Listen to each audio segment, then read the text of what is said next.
Okay, so this stream might be a bit boring. In fact, I know it's going to be boring because I know exactly what I'm going to do.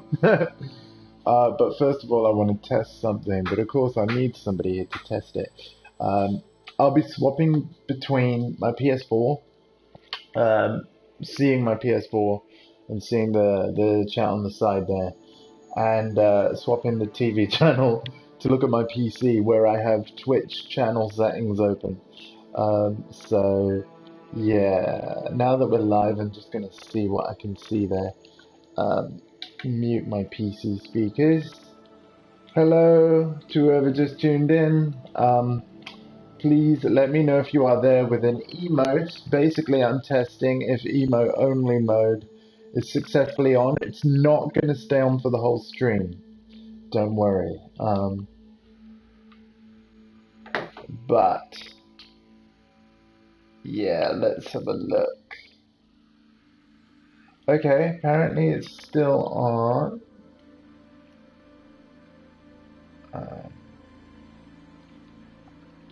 So what I might do is turn it on and off so that whoever's here can talk to me and let me know if it really did work.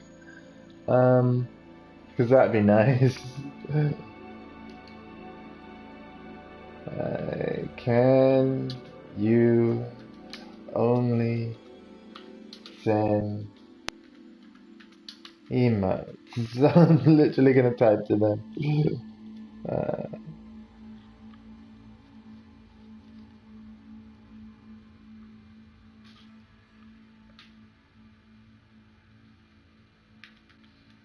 And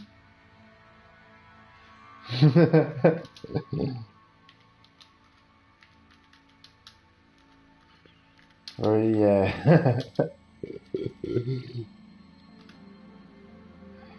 and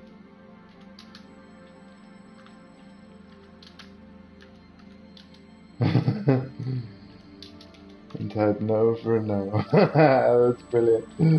I like that. Uh,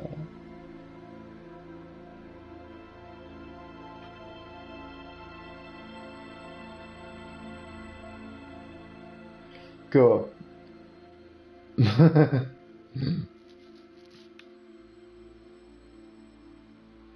Right, let's get on with the task at hand, and then obviously I'll see the chat. Um, from the PS4. Um, so yeah, I got a fleet carrier. That's pretty awesome. We're on board it right now, actually. This is my Python. Um, but it doesn't actually say the name of my fleet carrier on the main menu there. It says the name of the system where my fleet carrier is currently located. Um, what is awesome is the discovery I made last night. Is that even though um, Elite Dangerous is not a cross-platform game in that I can't play with my Xbox or PC friends um, from the PS4 version, the galaxy itself and everything in it, other than players, I suppose, is cross-platform. So when I bought a carrier on PS4, which is the version we're playing here, obviously, that carrier is visible to PC players and Xbox players if they travel to the system that it's in. And not only that, because of how I've set up my carrier, if I just show you brief, when I realized this cross-platform thing and the fact that I do have people that I know that I'm friends with that play this game on platforms other than PlayStation, so Xbox and PC. When I realized they could see the carrier, it also dawned on me that if I change my privacy settings for the carrier to allow for, I'll show you in settings, to allow docking access to everyone, then it would mean that my friends on other platforms would be able to dock as well and use the services that I put on board, from the PS4 version. Because the thing is, if I were to say squadron only, or friends only, or even squadron and friends, That's only referring to commanders that are in your squadron on the PlayStation 4 version, or people that you're friends with on the PlayStation 4. It doesn't apply to friends that you have on other platforms, and therefore I've set it to all, so that literally anyone, including my friends on other platforms, are able to use this thing. It's really, really cool. It's going to be really helpful for us all. So, yeah. And I've even allowed Notorious Commander access, because one of the services I have on my carrier, if I just show you brief, the first one I bought that was optional, like the top ones are included for free. And then I bought the Redemption Office, which lets you clear your name of any bounty that may be on your head, or claim any reward from a bounty that you've done. And you don't have to fly all the way back to the system that issued the bounty. So I figured it was a very, very useful facility. And but as you can see, it's costing me 1.8 million every week. Yeah, 1.85 million. But it's worth it, really. And the thing is, if I'm successful with all this mining malarkey, I'm going to be making plenty of money anyway. So, where all the good hotspots changed when fleet carriers were added in the update last week, the reason being is because tritium, which is a fuel that carriers use, basically it being added to the game changed all the algorithms in the asteroids of what materials are in what rock and all that stuff. So, yeah.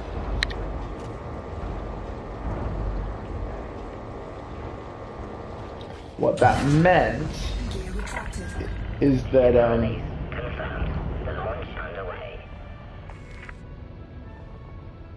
yeah, what that meant was, like, people had to go find new good hotspots to mine. But luckily, it's been a few days, and very quickly the elite community seems to have stumbled on another good place. And while I've never been there myself yet, we're gonna check it out. And I positioned my fleet carrier as close as I could to it, while also still being in a system where I could upgrade my fleet carrier and stuff, because you can only do that from certain star systems.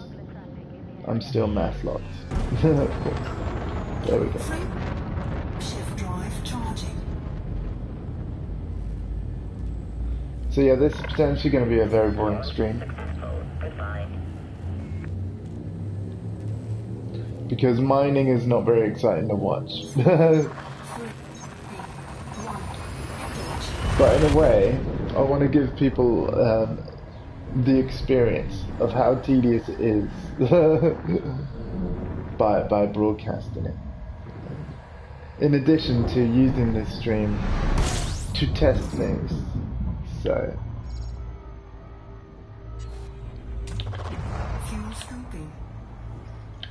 we're gonna get discovery data on the way.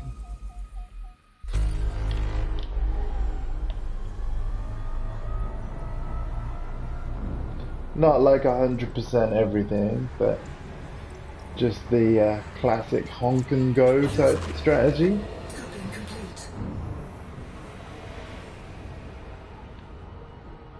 But yeah, if you could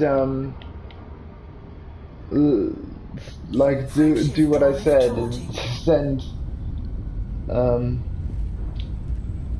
emotes if that's all you can do. And yeah, and then what I'll do is I'll turn emote only mode off, and then maybe back on again to see if I can do it during a stream.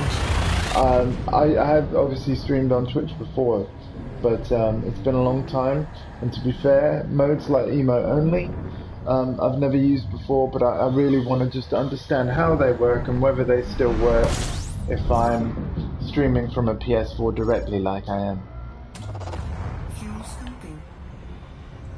So I've got, obviously, the PS4 screen in front of me now, just like you do, but then my PC is also on the Twitch dashboard website where I can change settings live and stuff like that. And I just would like to know if it all works, really. Frame shift drive charging. But yeah. Where we're heading, that Col 285 sector CCK A38 dash 2, that's supposedly where this hotspot is. It's a ridiculous name, but there we go.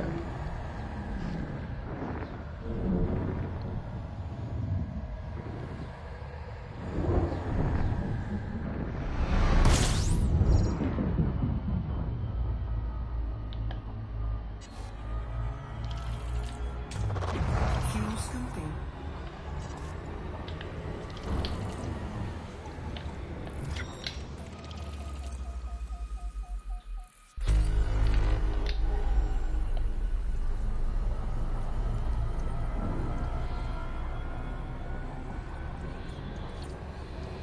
Fuel scooping complete. Frame shift drive charging.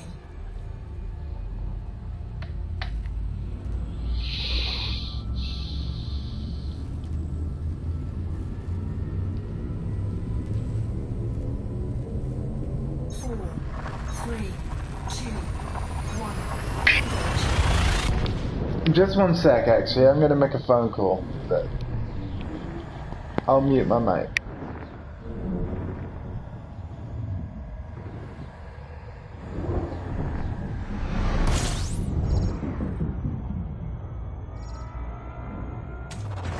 Fuel scooping.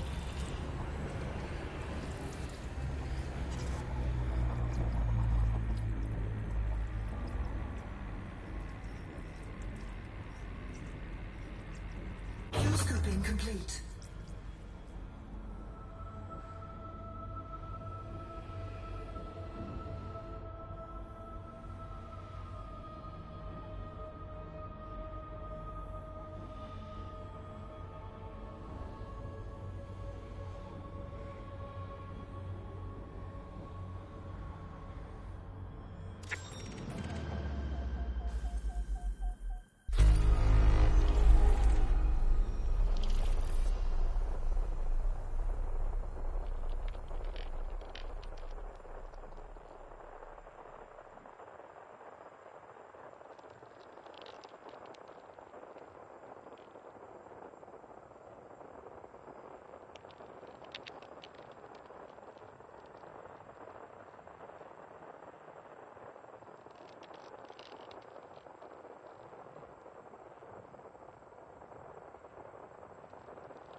Frame shift drive charging.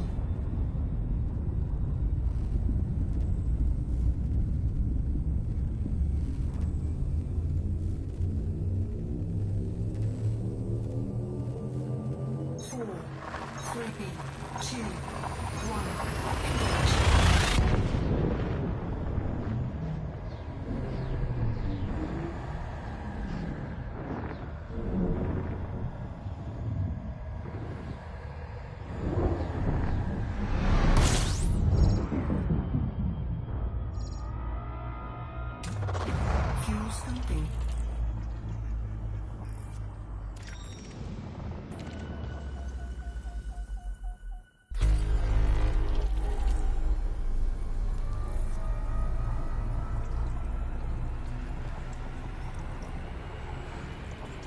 Fuel scooping complete.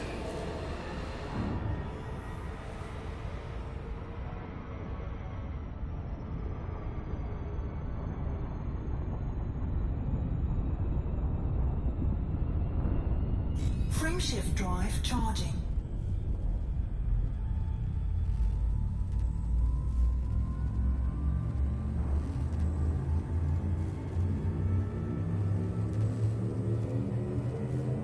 Four, three, two, one.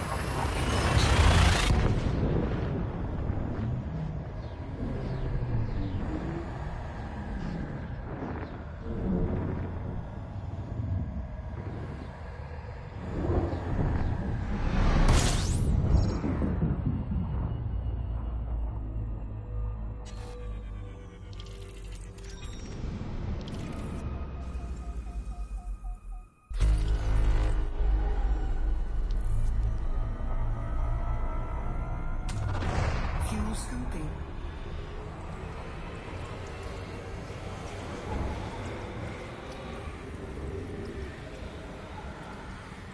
Fuel scooping complete.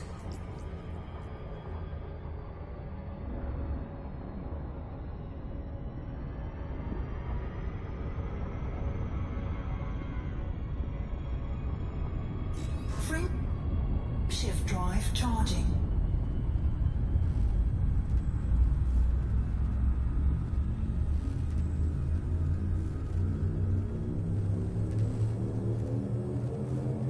Four, three, two, one.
Oh, thank you for bearing with me. Sorry about that. That call was a lot longer than I thought.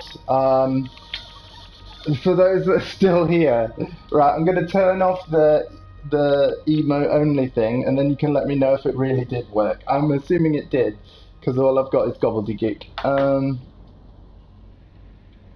Yeah, it looks like it worked. Oh, and thank you for the host meme machine. Okay, let's fix this. All right, emo only chat is off.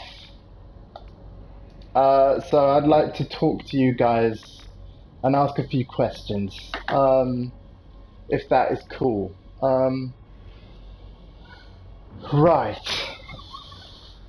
So, can you guys type? Is it working? Like words, I mean. There are loads of carriers here, and it's kind of making my job a little hard. Um,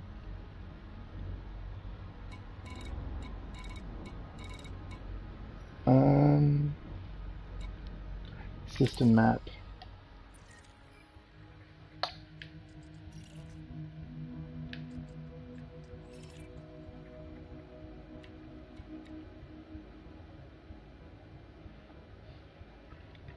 Yeah, you can. Yep, you can type. Awesome. Right now, I want to ask a question about a stream I'm considering. So on Friday, The Last of Us Part 2 comes out, but that is a game obviously very story driven.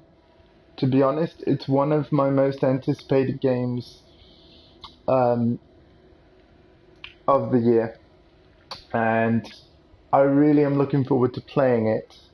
Originally, I wasn't going to stream it because I just wanted to. I hope this doesn't sound selfish, um, but I I um, I just kind of wanted to enjoy the game. You know what I mean? You get a new game, you've been looking forward to it, and you just want to play it. And streaming is very different from playing it for good reason, right? Because of the amazing interaction that you have with the chat and the amazing community that you get to build, and you're enjoying it with everyone else as if thousands, potentially someday maybe, potentially thousands of people are sat on a virtual couch with you, watching the game and chatting with you and stuff. But obviously, with the nature of the internet, and with how story plot points were leaked, and I kind of was reluctant to stream because not really so much that I would get spoiled, even though, that for me, with this particular game, that would take the wind out of my sails a bit, but I also wouldn't want it to be spoiled for other viewers. So I was thinking, yeah, okay, I might stream Last of Us Part 2 all the way through so that everyone can not only see the game, but my first time ever reactions to everything that may or may not happen. Because that's fun to see, right? You can only react to something genuinely once. And well, well, of course you react to stuff more than once, but um, that first time through is going to be really special. Um, I was thinking, would anyone be offended if I used emo only chat throughout my Last of Us 2 playthrough? Because I really do think that it will make for a better stream for everyone, in the sense that you know that you've got at least one stream out there on the internet where it's all just about the immersion. And that was my plan. And I wondered whether it was a good plan to the two people that are here, whether that was a good plan or not.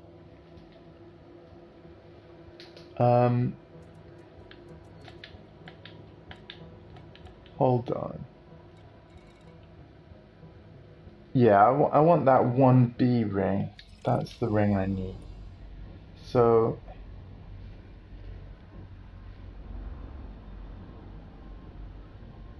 But yeah, if you could let me know. Bring. Complete.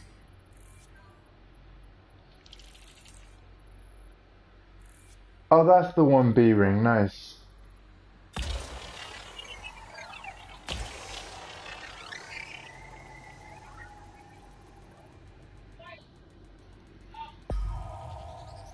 And that's the 1A ring. Okay. Surface scan complete. Cool. So now I've got the data that I need. Oh, we could do the planet as well, yeah.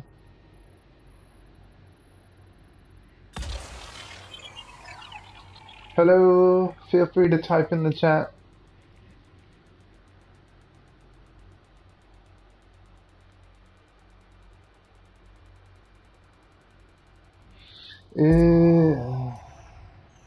I fully understand your reason for email only chat.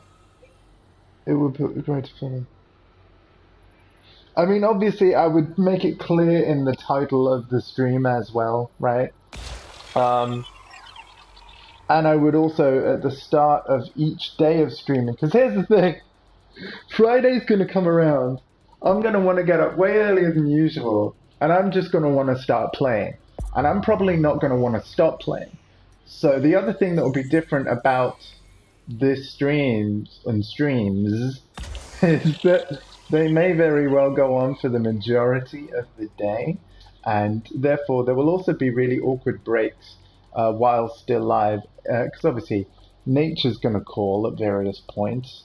I'm not the quickest at sorting that, but I hope that people wouldn't mind just sending loads of smileys, I guess, while they're on a pause screen for a few minutes, because I really, I'm in a wheelchair, right? And while I don't want to spell every obstacle out, things just take me longer. So yeah, I feel like it's gonna take a very understanding and determined viewer to actually want to be in my stream and enjoy it, because yeah, I don't know how many people would enjoy it, but I can't I shouldn't like be discouraged or anything like that. A lot of friends have told me to stream, and that they would quite like to watch me stream it, and in particular my reactions to everything. So that's kind of what made me consider it more seriously. But yeah. Oh my god, all these carriers. Ah, this might be where I'm looking for. Let's have a look. Let's have a look.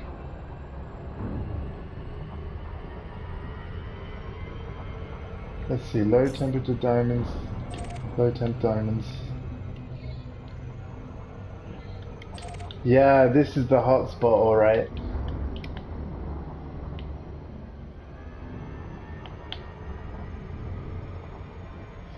Weird, there was supposed to be like a little highlight though. You'll see what I mean if I fire another.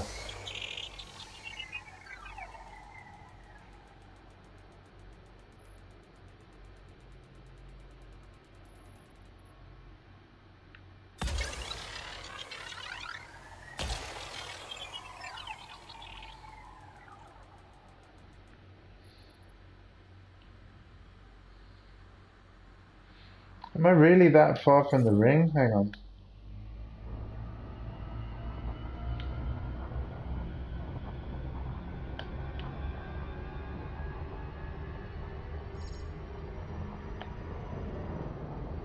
Yeah, there you go, you see? Right, not everybody has a PS4. Okay. So, I'll tell you what, I think I'm gonna do it. I think I'm gonna do it. Because I don't really mind, even if you're the only person there. Um, but I am gonna do it on my own terms, and I do think that emo only chat would be best. because I still want to be immersed, and I'm not immersed in this right now in the same way I would be if I weren't streaming. That said, the other part of that is obviously Elite. What I'm doing right now isn't particularly exciting anyway. Like mine, like as you're going to see when I actually start. It's yeah, what I'm doing now is very tedious, but it's going to make me a decent amount of money on the game if it goes well. Here we go. I'm close to the ring now, so I'm going to fire up a probe here. Because, yeah, there should be fancy highlights, and I don't know whether it's a graphical glitch or what.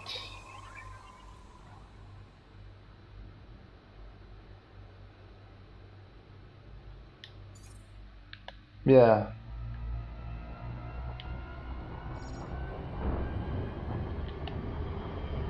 I don't know. Either way, this seems to be where I need to head to, so it's not really a big deal.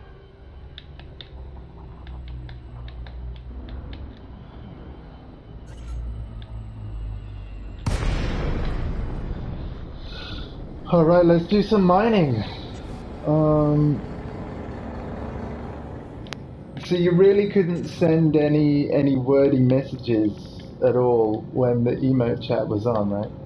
Because the thing is, I don't have that switch from PS4. I had to go to my PC and go to the Twitch dashboard website thing. When you know.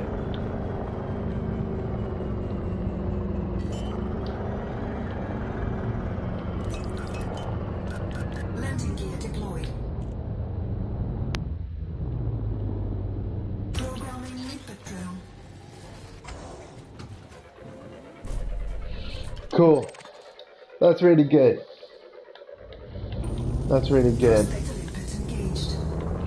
It would be cooler if I had a way of controlling that setting from PS4, but hey, I suppose you can't have everything.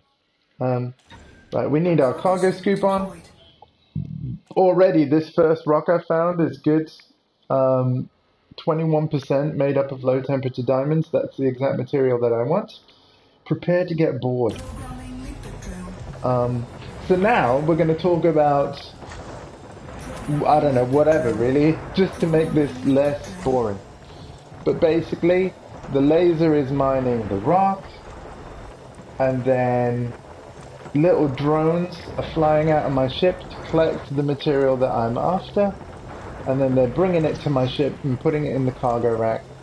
And we just have to keep on mining until all these drones, called limpets, are empty. And I have 170 of these limpets in my ship. What you're watching now isn't going to be done for a couple hours.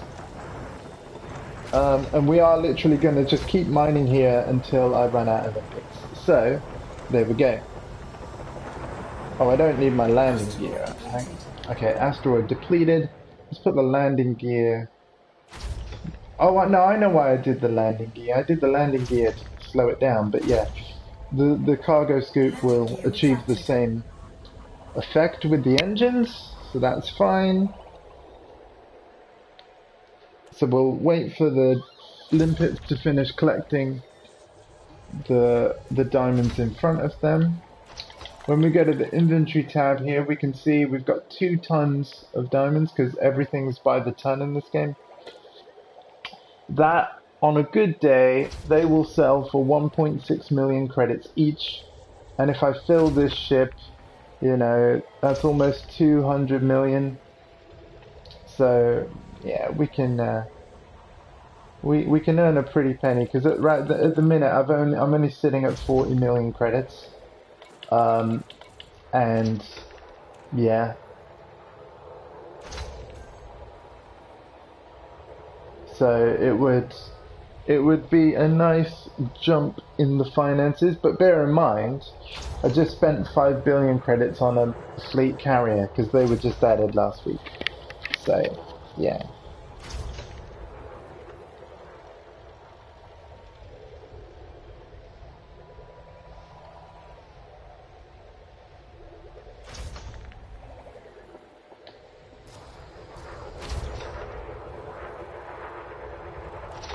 Alright, let's see how many fragments are left, because in the contacts panel, yeah, here's all the fragments that broke off the asteroid we mined, and we need all of these to be collected if possible.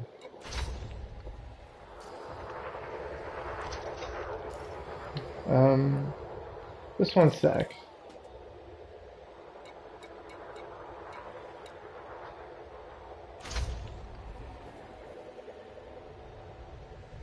Oh, wow.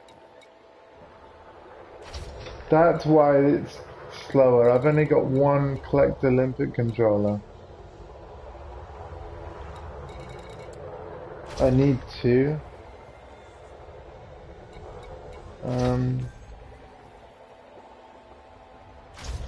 Yeah, I kind of need two. So what did I take off? I think I remember taking off... Oh man, did I take off my... Because I'm thinking, this is taking a while. Did I take off my fuel scoop in order to have another Collector Limpet controller? I might have done. Apologies if you don't know what the heck I'm going on about. Basically, this collection is taking too long. Having more Collector Limpets active at one time would speed this up considerably.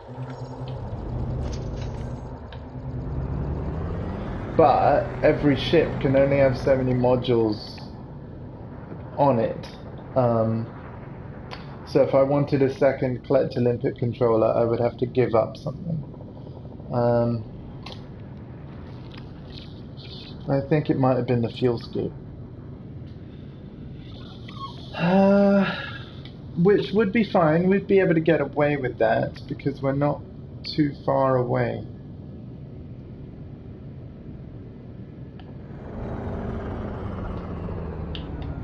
We'll do some mining anyway, like as much as I can stand, and then maybe I'll change to my other ship that I know wouldn't have this problem.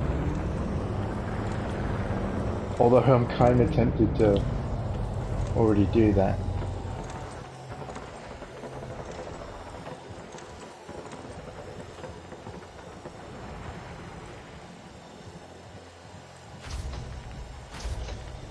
Yeah, because what, it's only two of them going? Alright, we'll mine this asteroid and then we're gonna change ship. We're gonna change.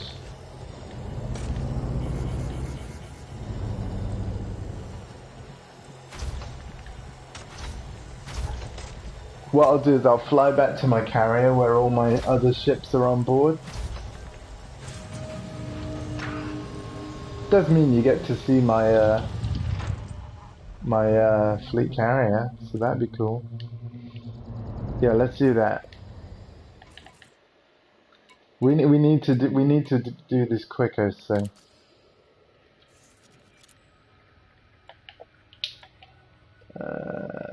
So my carrier is in this system.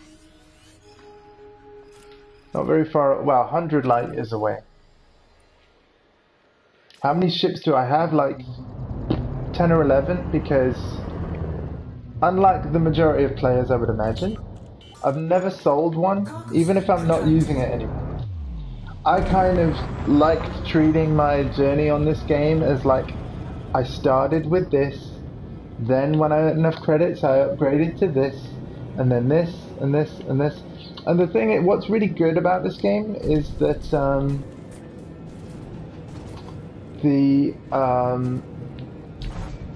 like, there are best ships, but that's the thing, it's ships, not ship. So I would say that all the ships in the game, I think there's 40 in total, they all excel at different things and have different things that are best about them over all others, whether it be speed, jump range, all that kind of stuff. So, yeah, this that I'm in right now is a Python. I can actually show it to you a bit. There you go. I got a glowy paint job, which is actually a cosmetic that I earned by playing enough, but the currency that you use to buy it, you could also pay real money for. I really like the fact that I look at my ship now and I'm like, I earned that. Whereas someone else could just press a couple of buttons, spend a little bit of money, and have the same thing, except for the satisfaction of knowing that they earned it, right? So, yeah, Frameshift drive charging. I've put a hell of a lot of time in this game. The game can even tell you how much time I've put in this game. I don't want to look at that screen, but since I've mentioned it, I suppose I should. Oh, hang on, I need to... No, I need to first of all super cruise, because we can't align with the destination correctly. The ring is in the way. So we're going to fly away from the asteroid belt, and then I can align with the system I need to jump to. So, yeah, as soon as we get out of this grey,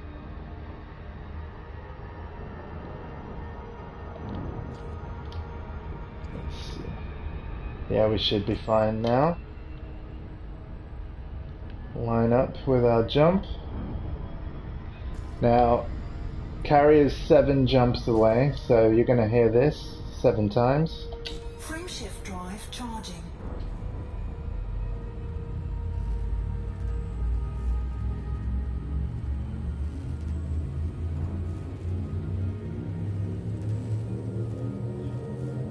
Four, three, two, one.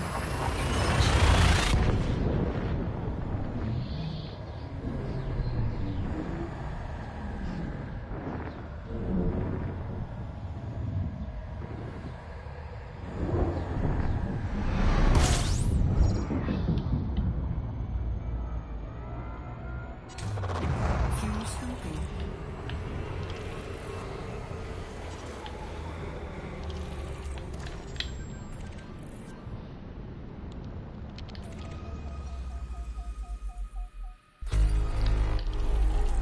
Fuel scoping complete.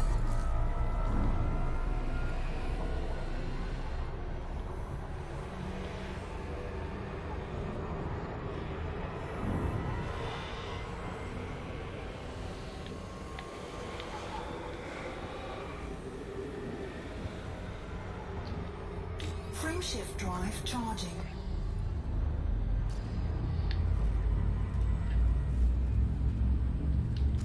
But yeah, hopefully though, even that right there should be Four, close to 10 million credits. 2,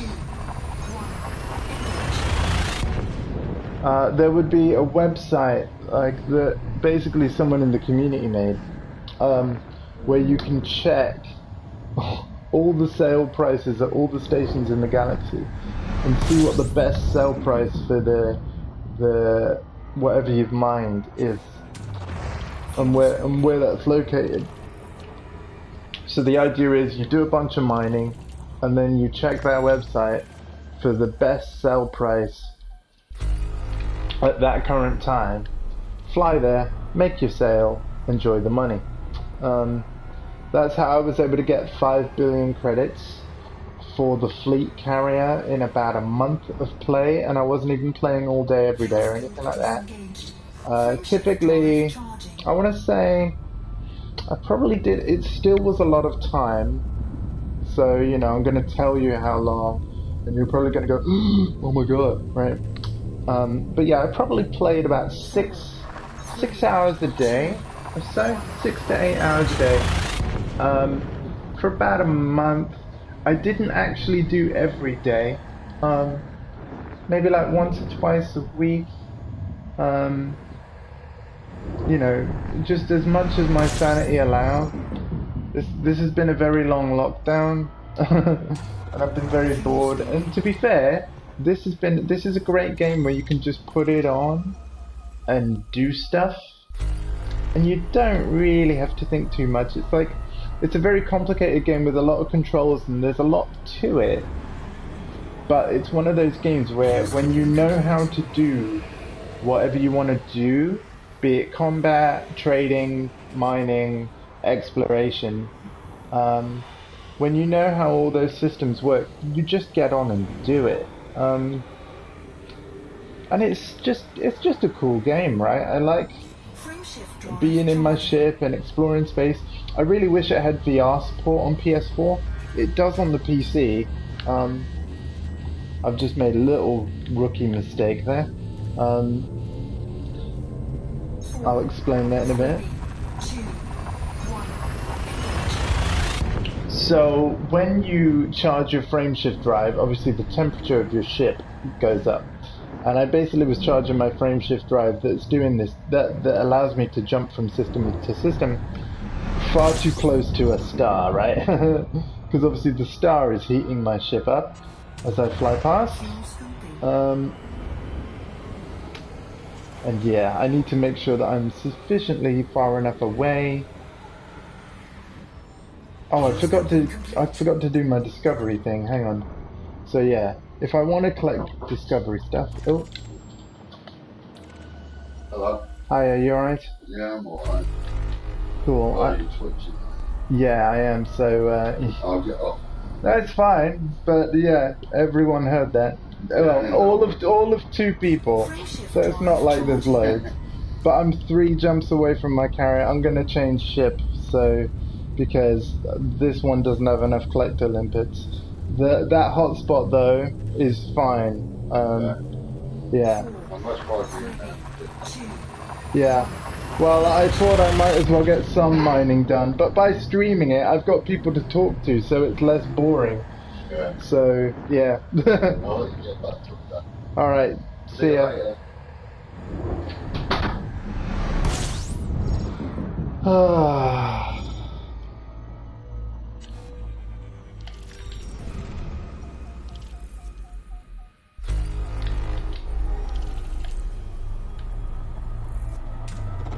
Fuel scooping.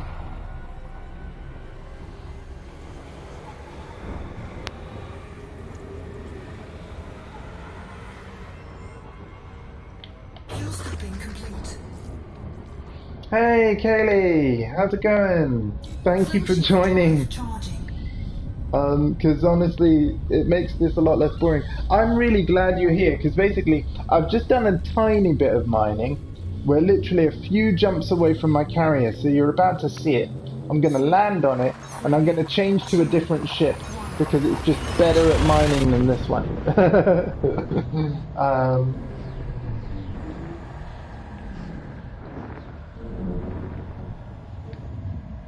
And then I'll kind of be able to mine constantly, and collection won't be too slow. And you'll finally get to see how mining works.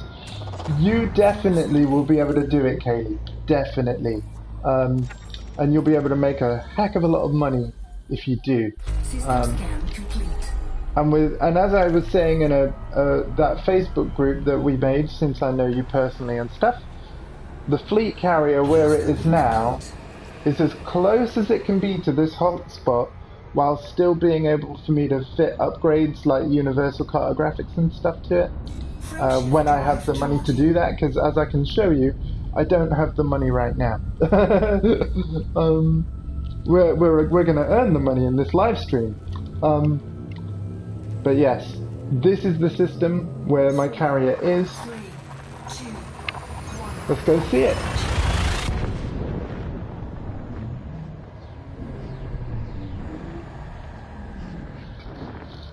So, as it may be of no surprise to anyone, a lot of people bought fleet carriers this week. Apparently over 100,000 to be precise.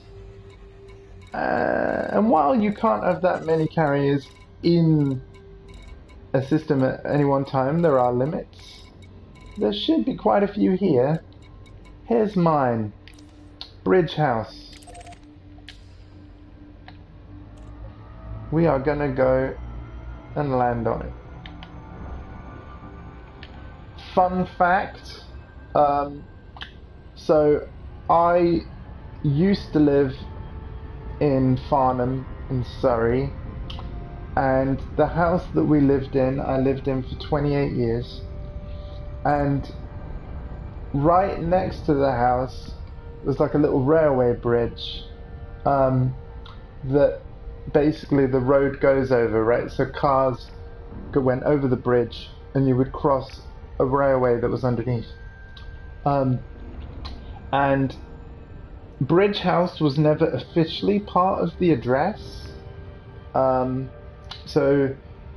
Bridge House is what my granddad named our house when he came down to it to see it for the first time after we moved there. And he made a sign, and it said Bridge House, obviously, and put it on the front, next to the front door. And I think we took the sign with us because we don't live there anymore. I hope we took the sign with us in a way, because Bridge House, it was always kind of our thing. But obviously I don't know. But yeah, we live 4 hours north in terms of a 4-hour drive. Yeah, very strange living in one house for so much of your life, and also it wasn't a very wheelchair accessible place. Farnham is a very old town, so there wasn't really ever much to do. Obviously, I kind of am back in that feeling now with the lockdown and everything, so it's been a bit rough, if I'm honest. But of course, it's been rough for everyone, and so I hope you're all doing well. And you know, thank you for spending your time here, because ultimately, if people enjoy this, like this streaming and stuff that I'm doing, then yeah, I'll be more tempted to do it more often. Not just for all of you, but also for myself, because it is really cool to have people chatting and being able to respond to you all. But yeah, we are on our way to the carrier now, and it is so cool. I'm very, very, very glad I got it.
So how is everyone? Don't worry, we're going to be there in like under 5 minutes, hence the numbers at the bottom there.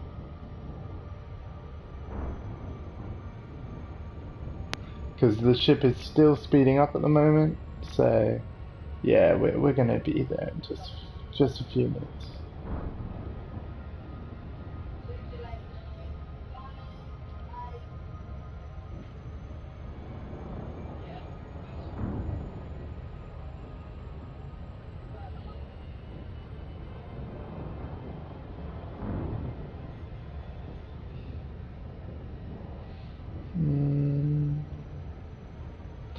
Basically, I'm only going to start slowing down when that time to arrival thing at the bottom gets to like 12 seconds or so.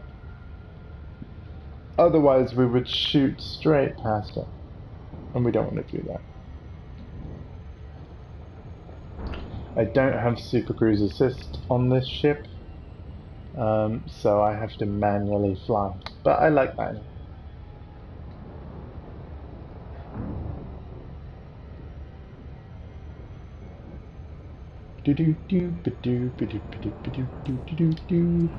There it is, look, it glows.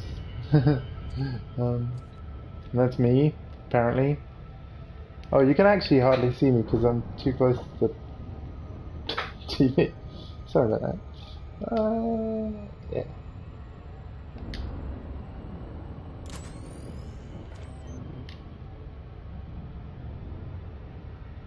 Yes, it did. They announced it on... I remember the date. It was the one and only Frontier Expo that they had. I remember you was originally wanting tickets. I would have as well if I could have gone. But that was on the 7th of October 2017, and they added it, like, what, last Friday? Yeah. But they're here. They are awesome. And we, like you and me, we are going to find it very useful. So I did a small jump last night, and the fact that what I thought was really cool, now I haven't written a post about this in the little Facebook group we have. I've yet to, and I will do, to let the others know.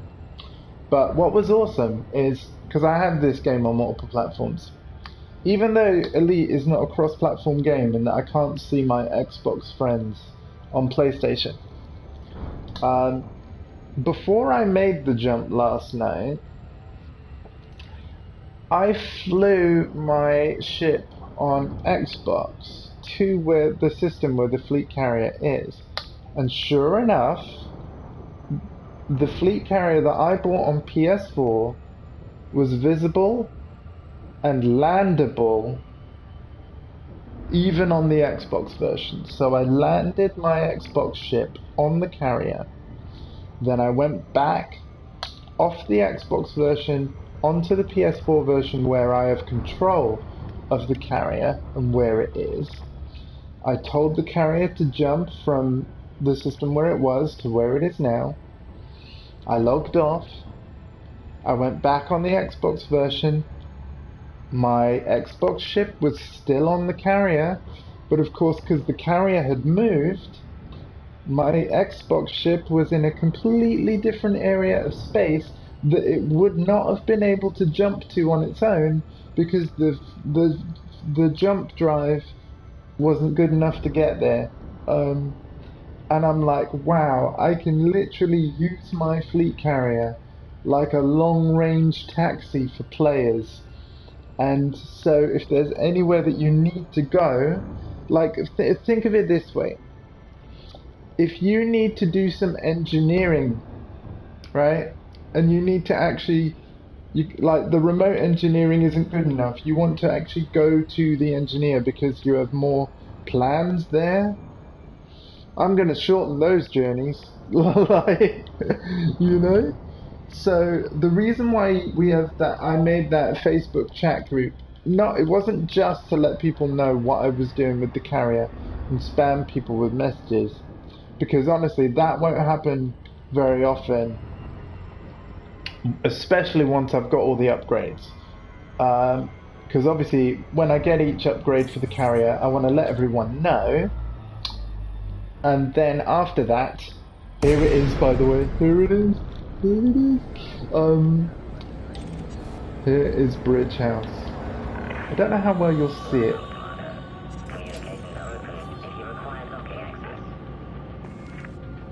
Let's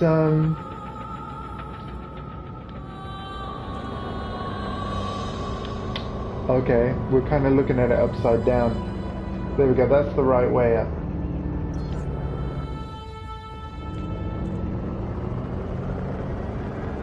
$5 billion credits of spaceship.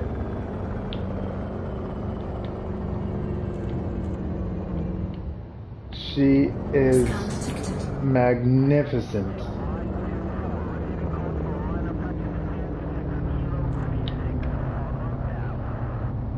And what I'm going to do now,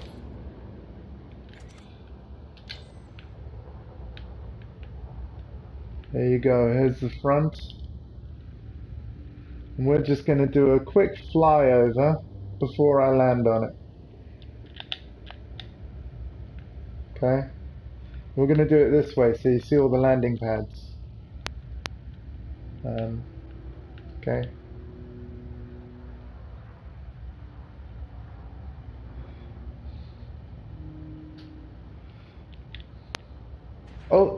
Oh God, I'm sorry. Hang on.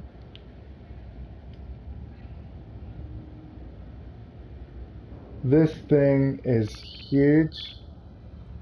As you can see, there are other AI. All these ships that are landing on it right now, they're all the AI. Just to make the carrier seem busy even when it's not. But in the middle are the large landing pads for things like beluga liners, federal corvettes, anacondas. So we have 8 of those. And then off to the sides are the mediums and smalls landing pads. So pad number 15 looks like a small there. I think it's got 4 small, 4 medium, 8 large. Yeah, because look, you've got the 2 small and then the 2 medium behind it. Like, you know, 1 there and then another one directly behind. And then the 8 large in the middle. But we should be able to see this small ship come and land in. And then we're going to zoom in and see what that ship is.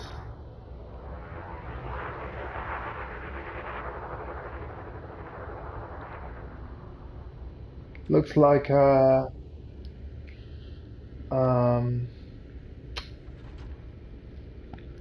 oh, is that the hauler? Like the smallest cargo ship in the game? I think it's a hauler. But look at the detail. I can go right down to the keep clear warning on the written on the carrier there.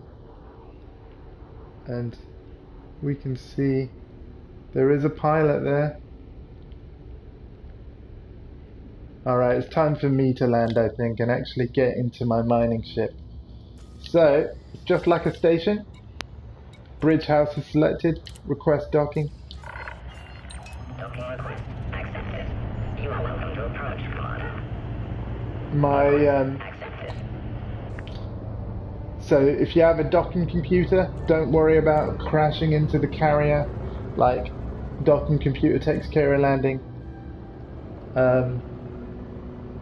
So you can just enjoy the landing.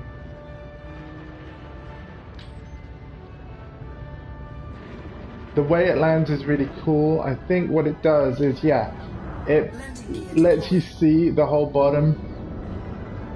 Oh, it's going to land me on a medium pad. And then because I'm going to change to my Type 9, I'll be moved to one of the large pads in a minute. So you're about to see the carrier management screen. We don't have advanced maintenance yet, so I can't refuel, repair or anything. That's got to be added, and when it is, these buttons will become available. This button is to go inside the carrier. We don't need to though. But let's go to carrier services. I love that text. And right, so I need to go into my shipyard. Stored ships. Someone asked how many ships I have. I started with a Sidewinder, and then I got a Type 6 transporter. Actually, these aren't going to be in the order that I bought them. These are going to be in the order of their value. So, Cobra Mark III is a combat ship. Then, after the Type 6 transporter, I needed more cargo space. Went up to a Type 7. Alliance Cruiser is another combat ship, but it's Alliance Crusader, sorry. That's a combat ship, but it's one of the Alliance faction ships. It's really cool looking.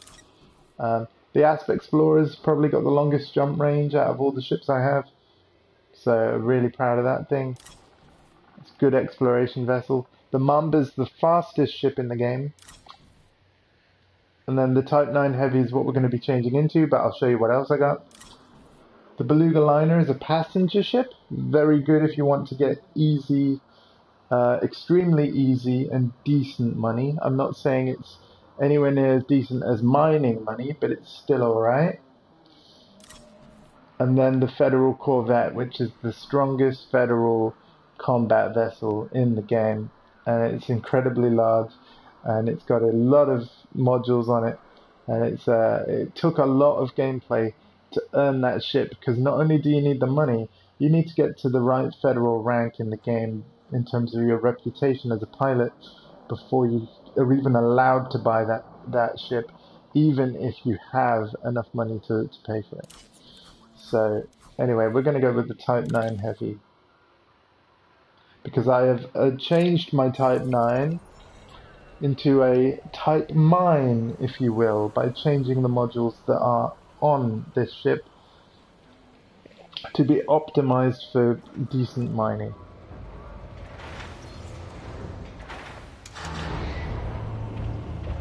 While we're here, oh yeah, emotes don't really show proper on PS4 chat, sadly.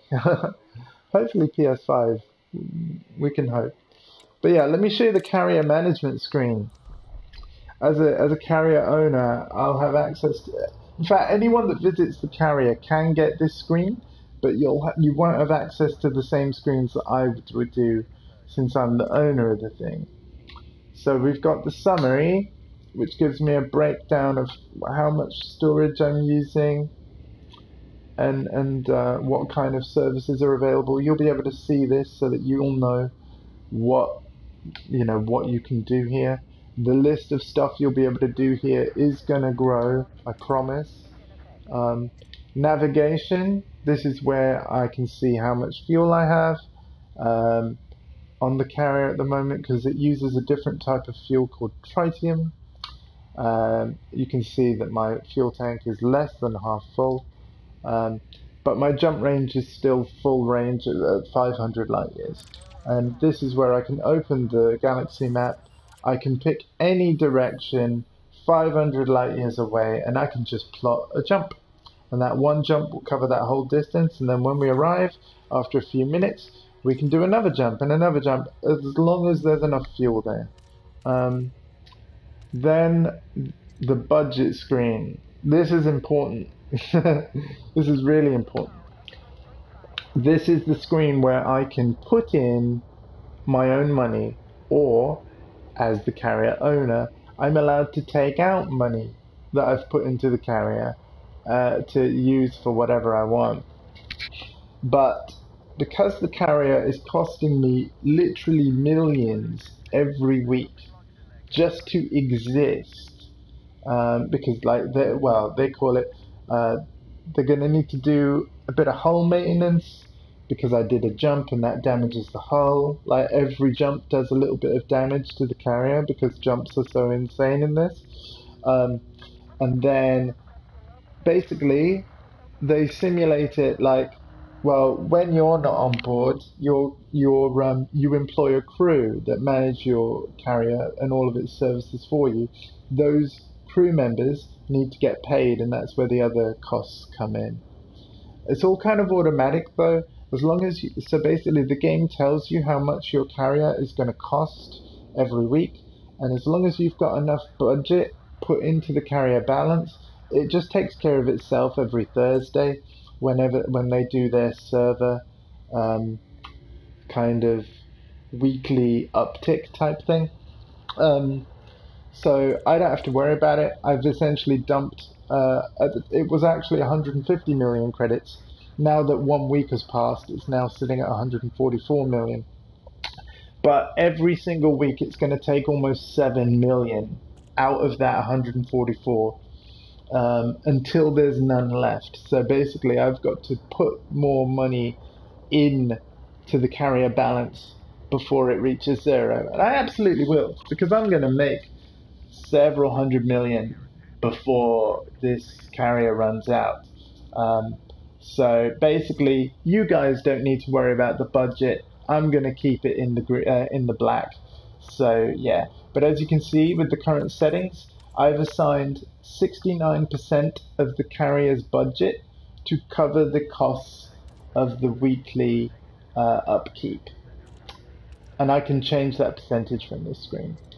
We have a commodity market, so I can buy and sell goods to other players with this, which is great because it's a way of, let's say I did some mining and I was feeling particularly generous, and Kaylee, let's say I sold you low temperature diamonds for way less than what they would be usually. Or actually, I think the minimum, you'd have to buy them at the galactic average, right?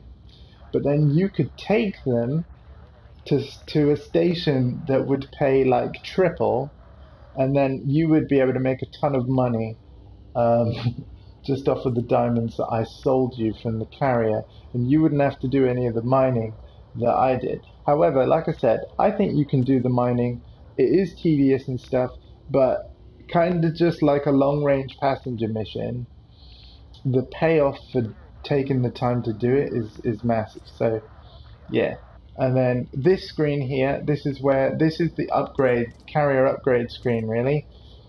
So as you can see, the refuel and repair is and the armory, they're there to install those grayed out buttons. As you can see, they're not cheap. Um, so I could make it that I could refuel my ship uh, from the carrier, but it would cost me 40 million to do so. That's only costing you 40 million once, however. And it is my intention to have all of these services available. I really want universal cartographics though, and as you can see, to install that, it's 150 million. Um, so yeah, we're not doing that quite yet. Anyway, let's get on with that mining, yeah, because that's essentially all of the screen you need to see. The really cool thing is the redemption office. So if you get a bounty on you, dock at my carrier, and then if you've got a bounty on your head, you can clear your name here by paying a bit of money, and you won't have to travel to where you committed the crime, which is brilliant because it's also safer because you're not going to be blown up by AI while you're trying to clear your name, because this carrier is located in what would be a very safe region of space. Before we take off, I needed to put the diamonds that I have in storage. I want to see if I can do that.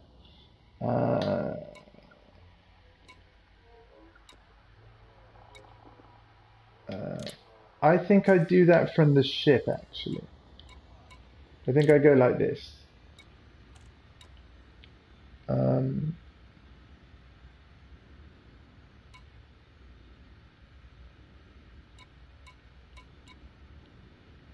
no. Oh wow. Do I need hold on. I thought you could store. Oh, transfer, yeah. Transfer low temperature diamonds. Confirm.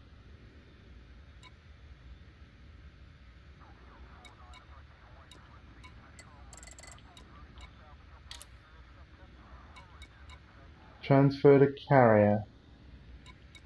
Oh no, no, I don't want to do the limpets. Sorry. I think I've done it now. Yeah.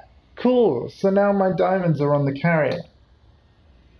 Oh, that's awesome. Because what that means is I could do a bunch of mining, put all the diamonds on here, and then, so hold on. Okay, and no one can take them.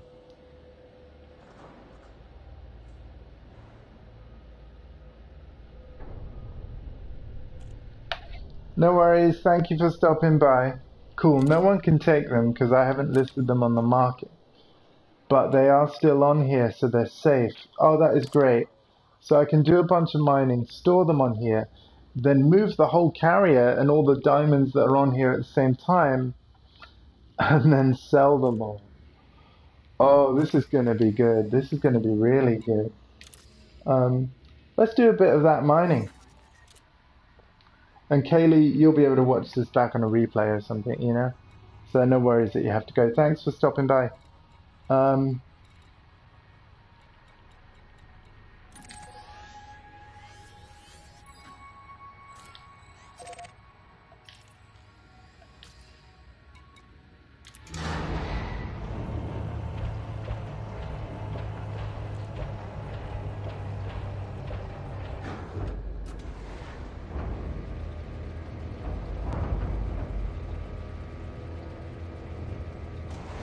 Landing gear retracted. Ship released. Ship departure confirmed.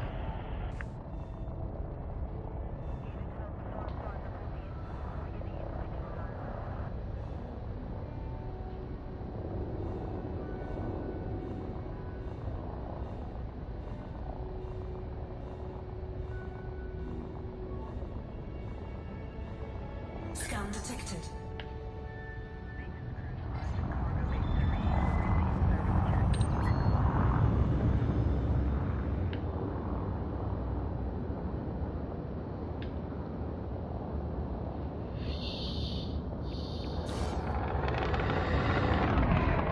Thank you for those that are still here, by the way.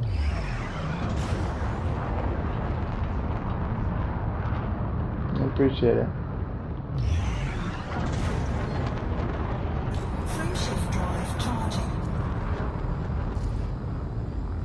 So yeah, I don't have the ability to buy limpets from my carrier either. I could go to a station that was in the same system and get some more. But for now, I'm only going to mine until the current limpets I have are empty. And then we'll end the stream there, I think. It's still going to take a good bit. And obviously because I've been yapping and then I was on that phone call that was longer than I thought it would be. Yeah, so the stream is rather unprofessional. Sorry about that. Ba-doop-doop-doop-ba-doo.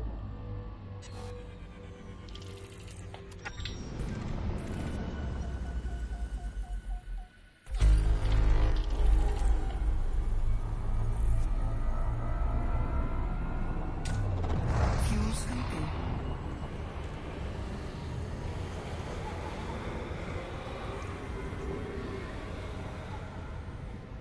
Fuel scoop disengaged. Frameshift drive charging.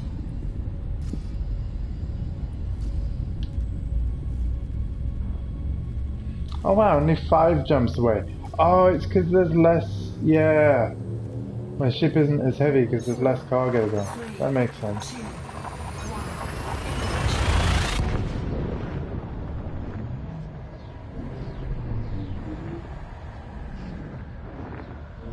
And obviously a ship that's less heavy will be able to jump further.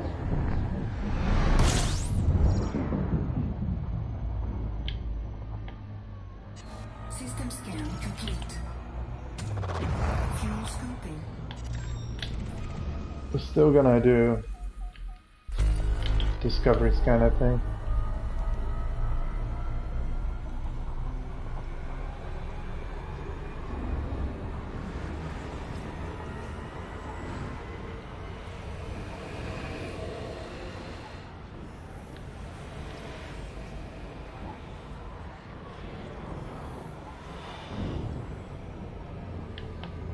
Fuel scoop disengaged.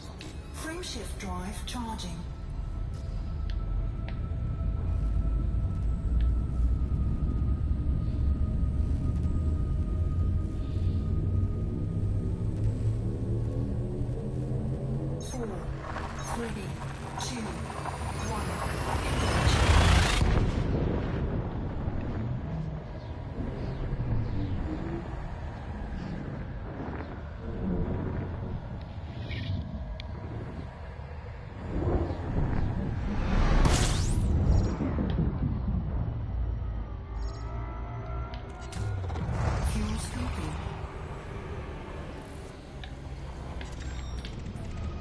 We're almost there.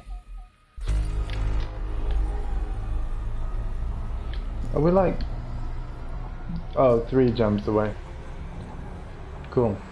We're gonna refuel Fuel scoop disengaged. before the last jump.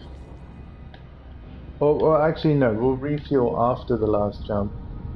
And then we have plenty of fuel to cruise with and mine with. I'm really sure we're not going to run out of fuel. And since we have a fuel scoop anyway, there's no danger of us getting stranded. Frameshift drive charging. I've set the map up to only jump me to star systems that I can scoop fuel from anyway, so we're good on the fuel. Ready to engage. 4, 3, 2, 1. We are good on fuel.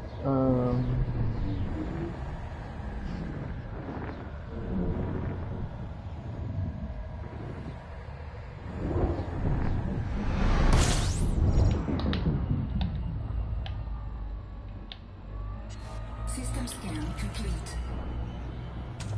Just got a message as well. I'm going to reply to that in a rather probably bizarre looking way. I'll just write on my watch. On... Hang on.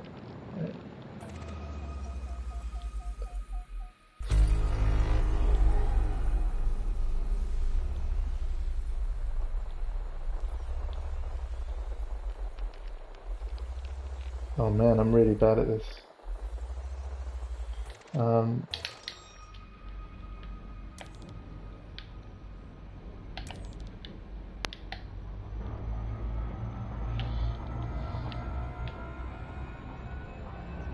Fuel scoop disengaged. Frameshift drive charging.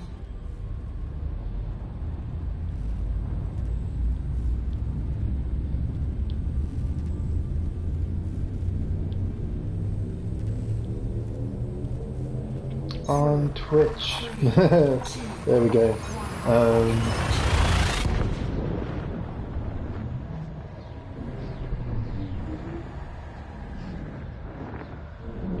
You never know, they might join in.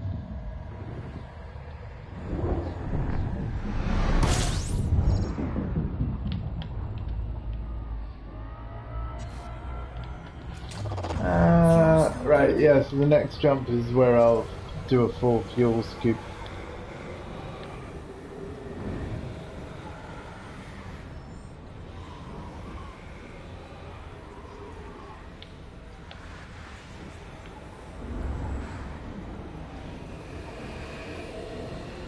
So this is where our diamond hotspot is. Thanks to the internet for finding it. Frameshift drive charging. Like I said, feel free to hop in the chat here if you want. 4, 3, 2,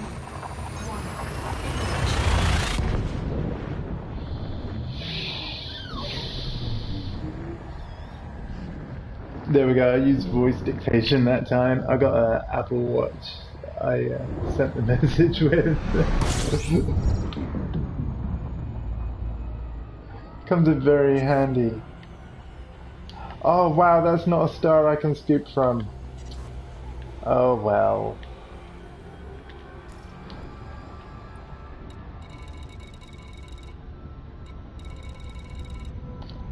Now, here's the thing. Yeah, I need to bookmark. Okay. Yeah, that's what I need to do. On the system map, I need to find... Is it this? Yeah. And then... if I find that... because there's so many carriers here.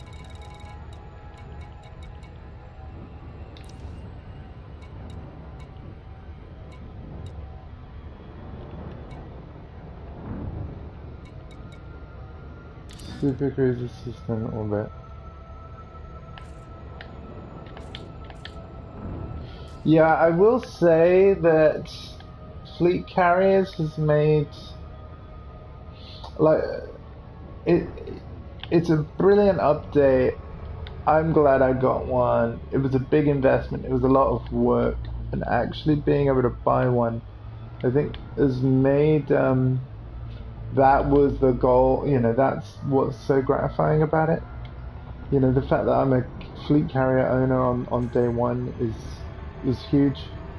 I get a lot of personal sense of awesome gaming accomplishment kind of feeling out of it. Um, but it has made certain aspects of the UI that obviously was designed long before fleet carriers came into being. It's made the navigating the nav panel and system map a little unwieldy. So I will concede that it's not perfect. But what is?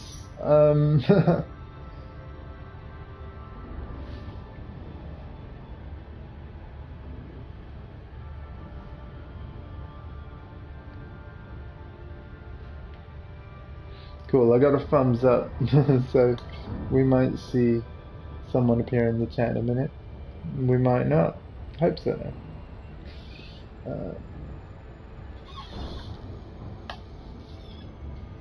Yeah.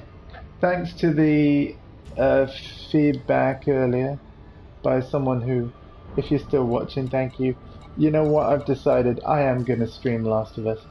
It will, in terms of times I go live, I will, you know, make sure you follow me because you'll get notified then. There won't be a schedule of stuff. It'll be as soon as I'm awake, as soon as I am ready to play, I am just gonna get online and play, and I'm gonna play for as long as I want. And if I'm playing, it means I'm streaming. It will be emote only chat. Because not only do I want to just get immersed in stuff, I also want anyone watching to be able to do the same. Yeah, I think that's what we'll do. I think that will actually be really good. You know, because not everyone will be streaming the game that way. That in itself will be the niche as to why it would be cool. The gravity is pulling me in. Hey, there he is. How's it going, man? Oh wow, somebody's put on their character, I buy diamonds. That's very, very clever.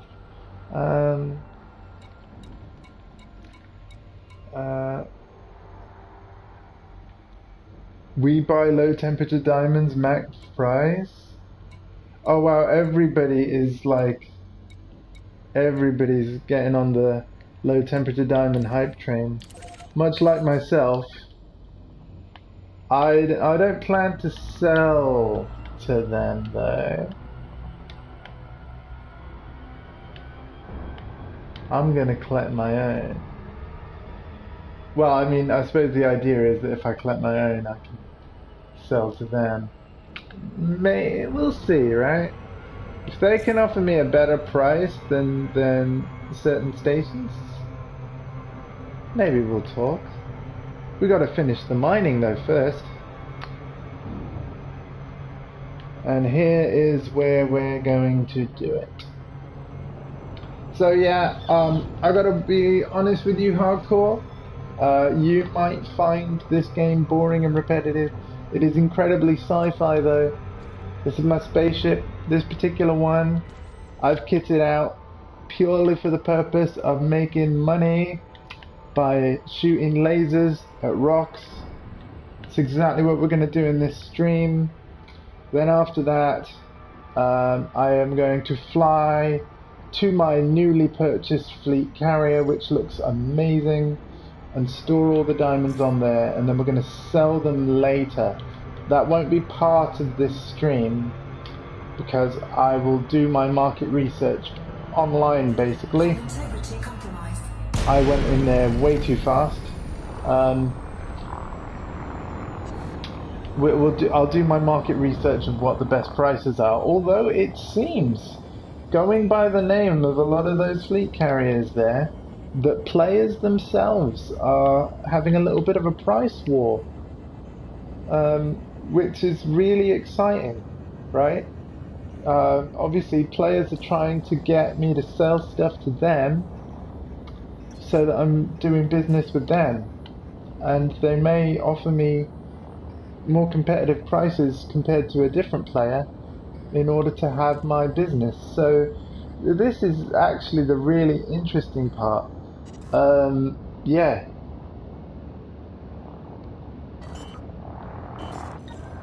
Cargo scoop deployed. Oh, nice. Cool, well thanks for hanging out, man, because to be fair, like, this mining is going to be a lot less boring if there's people to chat to. I'm also going to announce the following, right? I've already said it before you arrived, so apologies to those that are about to hear it again. Programming limpet You already know, because you're another person who knows me personally, right? Programming limpet drone. That when Last of Us 2 comes out on Friday, it's like bye-bye social life. I'm just going to play that game. I've decided I am going to broadcast it though whenever I'm playing it. I'll be starting my broadcast as soon as I'm up and ready and playing it the majority of the day, going whenever I need to for food or what have you and life. But I will be streaming it and playing it as often as I can until I'm done. It will be an emote only playthrough so that we can all get immersed. But yeah, that's the idea. I think it'll be good.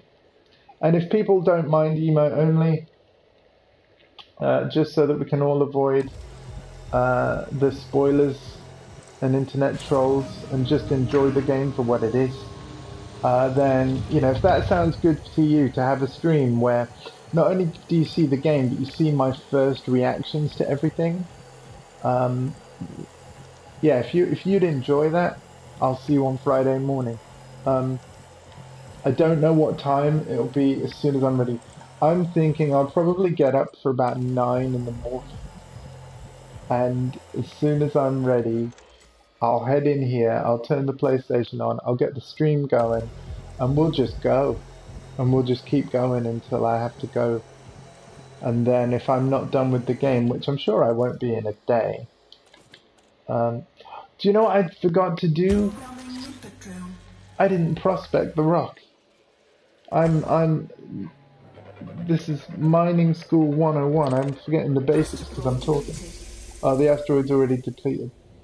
I bet it didn't even have any low temperature diamonds. Asteroid scan complete. And that's why the limpets didn't collect anything. If I'd have done a prospector limpet first, I would have known that.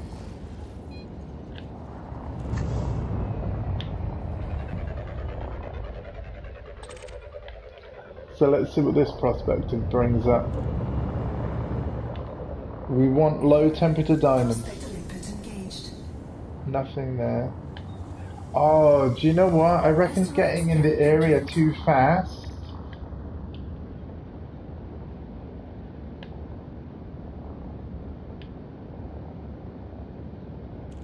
Nice. Oh, thanks, man. That'd be awesome. So yeah, you can just treat my playthrough of Last of Us 2 like one lovely long movie where I'm not going to be like constantly looking at the chat because it will be an emote only, so we can just get immersed in the story and the game and the world and stuff. Just for my first time through, I reckon I will stream it more than once. Prospector limpet Not engaged. immediately after, but subsequent playthroughs I'll keep the chat on. Asteroid scan complete. Programming limpet drone. I played Last of Us 1 Prospector limpet twice, failed. so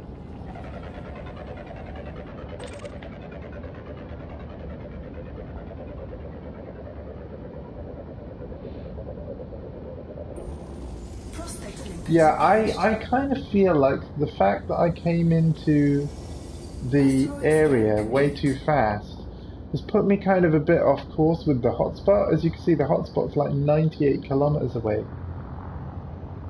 So that might be why I'm not finding low temperature diamonds here. Prospector limpet failed.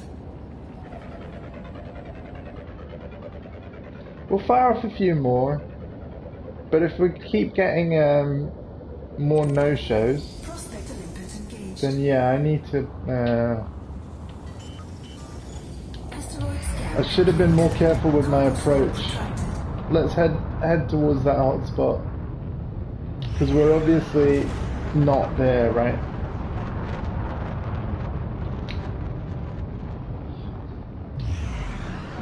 I really like the visuals of this game though. I mean, look at that engine. And then there's the front.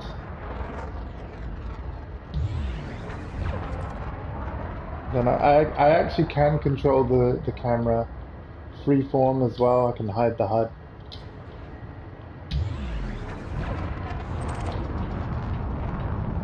I went off that view though because I don't want to crash into an asteroid. We'll fire off a few prospector drones on the way, just in case we pass like a 50% low temperature diamond thing.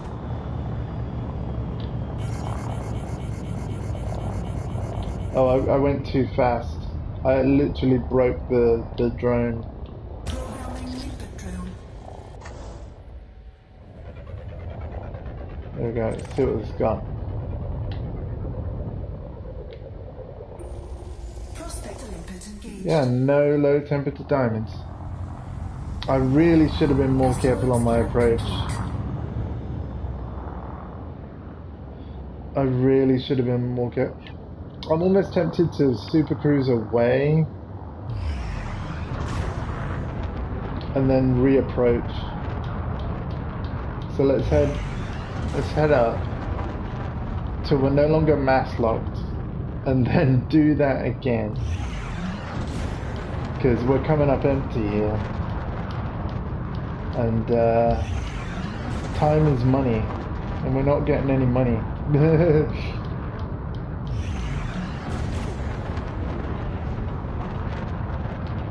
Come on.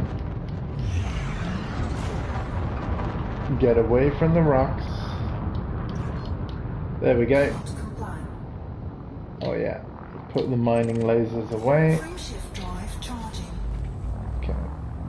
So I'm just going to super cruise away a bit, realign with the hotspot, fly in more carefully, be closer to where we need to be.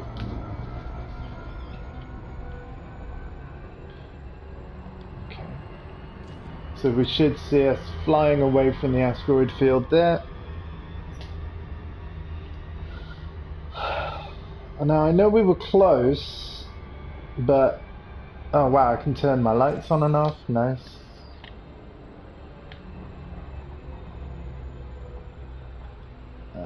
Yeah, this game, if you like space, I know it's not Star Wars, but this game's worth getting. There's so much you can do with it. It's definitely not an easy game. It doesn't hold your hand. And by that I mean there's like a lot of controls and there's a lot to do and learn, but it's one of those games where like once you learn how to do any particular task like mining or how exploration works, it can be really rewarding. And next year it's getting an expansion whereby you'll be able to walk on planet surfaces with your character, so very much like what No Man's Sky's done. We should be a lot nearer now. Yeah, that's better. 90 kilometers away obviously wasn't going to cut it.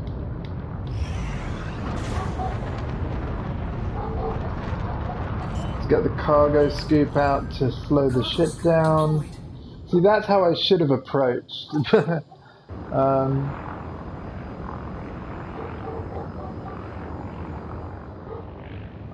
you like the Portessa bobblehead alphabet letters as well, by the way?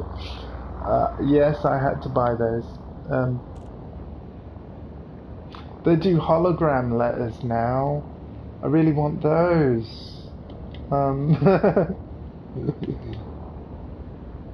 They didn't do hologram letters before.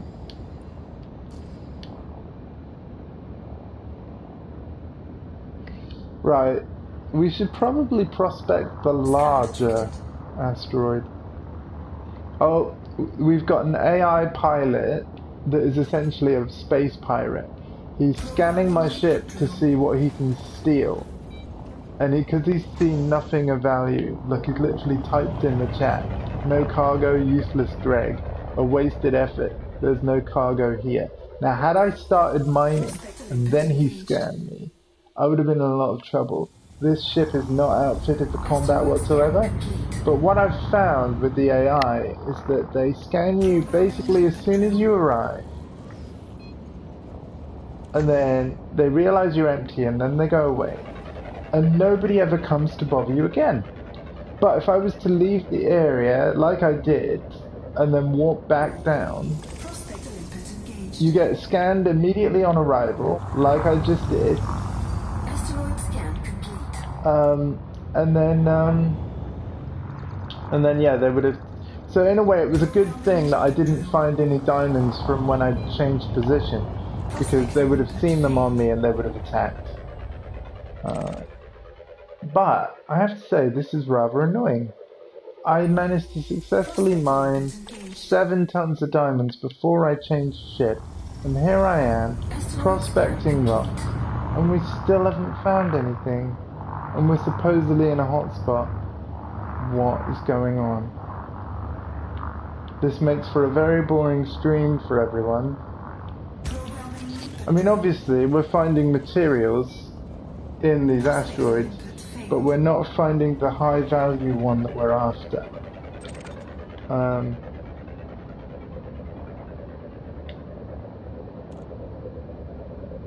Come on. Prospect Olympus No, engaged. none in there either. Asteroid scan complete. And I'm not being funny, but I'm not mining a rock that doesn't have anything I want. Prospect Olympus failed.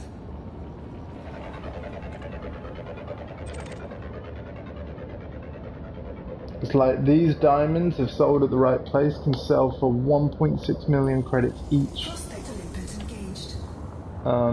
I am not messing about. Scan complete.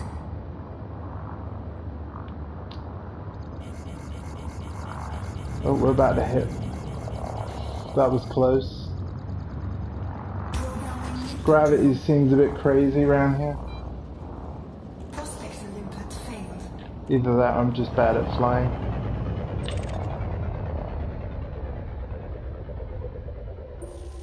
Prospect Olympus engaged. By the way, I think the whole Prospect Olympic failed thing is just the previous one I fire that's attached to the asteroid that I'm leaving. Just deactivating whenever I fire off a new one. So nothing's actually gone wrong. Programming Lipid drone. Prospect Olympus failed. So that's like the previous one deactivating, and then this one goes out.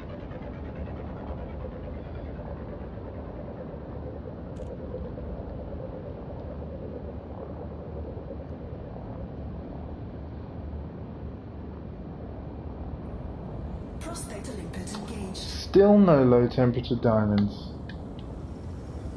Asteroid scan complete. Well, this is going to be a short stream if this carries on.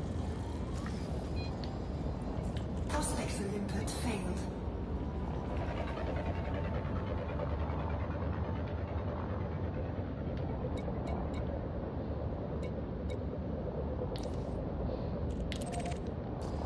How far away is this? Prospect Olympus engaged. Asteroid scan complete. That's quite far away.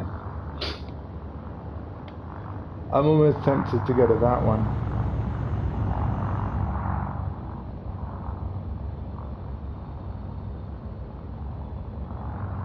Yeah, because I don't know where my limpet was. I didn't check that asteroid. Oh well. Let's go to that one because this isn't working. Cargo scoop up. Mining lasers away. Get away from the rocks.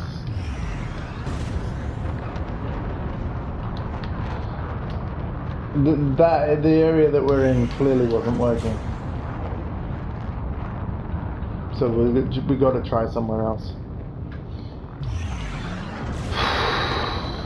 And this is what mining is like, folks. Not always successful. But I think that's partly the point, right? Because it is so like lucrative in terms of how much money you can get in the game. They wouldn't have made it easy. I just wish, I just hope that soon we actually start getting stuff so that you actually can see how it's done. 4, 3, 2, 1, engage.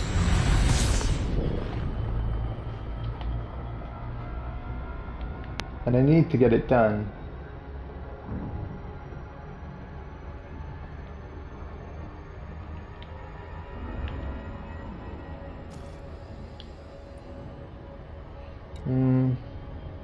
I wonder which one would be best. Really, I'm gonna fly further away.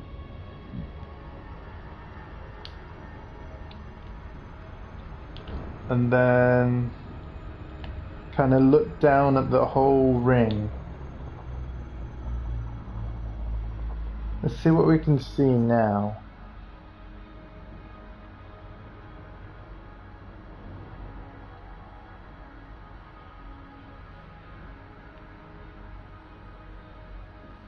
So, tritium hotspot, that's the fleet carrier fuel. Strain line. Oh, these are the fleet carriers as well.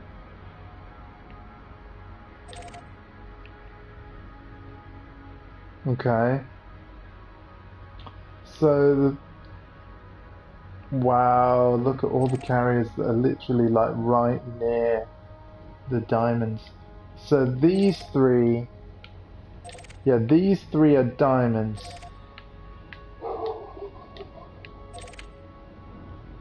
So really we want the middle one. The one in between these three. You know, the other two.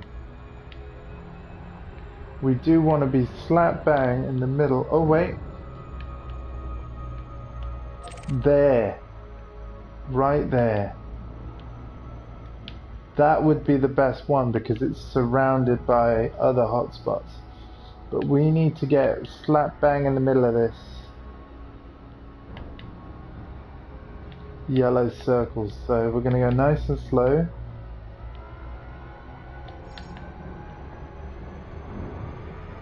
No, gravity's taken over. Oh. Pull up, pull up, pull up, pull up, pull up, pull up, pull up, pull up. That's not what we want. We don't want to approach like that.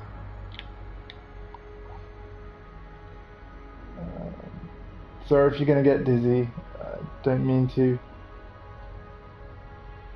Anyway, we've slowed right down so I can hopefully position the ship right over the top. We are actually still moving, just incredibly slowly.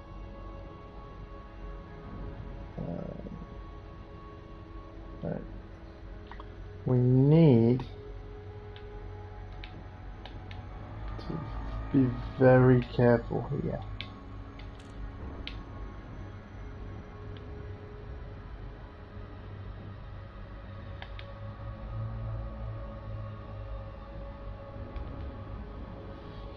So I'm going to look on the left, bottom left display to see how far I am. Because right now I can't actually see it in my view. But I know I'm going the right way because the distance is getting smaller. And then I'm going to only nose down when I start getting further away again. Okay, maybe like now. Yeah, we're basically right over it. That's great. Just try and keep it centralized to the screen.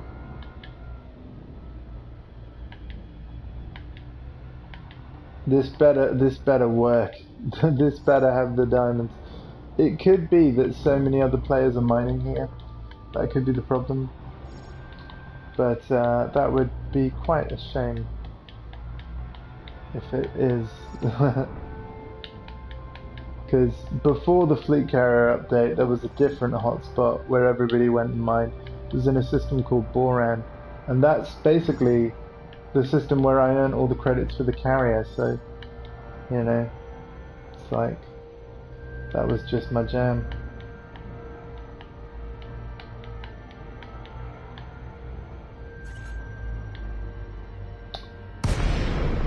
There we go. We didn't get any hull damage warnings that time.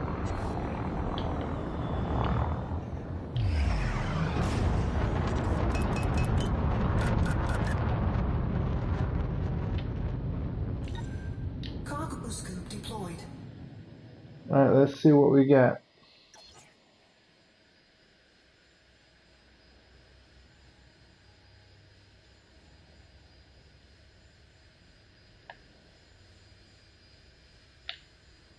Programming limpet drill.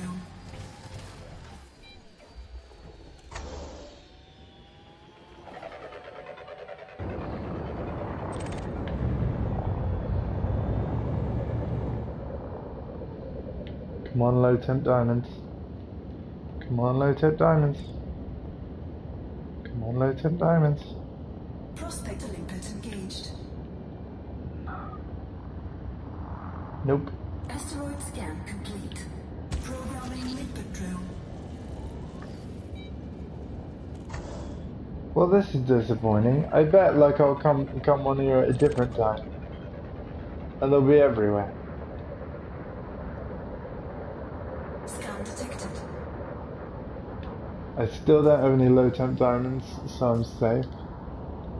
Prospector limpet engaged. Hey, there we go. It's only 14%, but hey, we can actually do some mining. Asteroid scan complete. Next time you should fill your hull with gold. Yeah, whatever. Gold doesn't sell for as much as low temp diamonds, so we're gonna mine those. But anyway, now that do you see what I mean? I came straight into the field, and then immediately that pilot there scanned me. Again, all these pilots are controlled by AI, because I'm not in open play where other players are.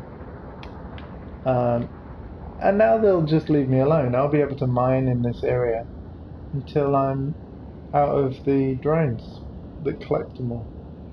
So anyway, we're just getting to the point where our mining lasers should get in range. Want to approach nice and slow so I don't damage the ship or anything.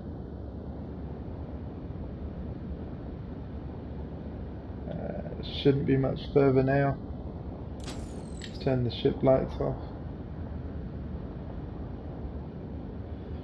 Here we go, it's time to make money. Programming limpet drill. Programming limpet drill. Programming limpet drill.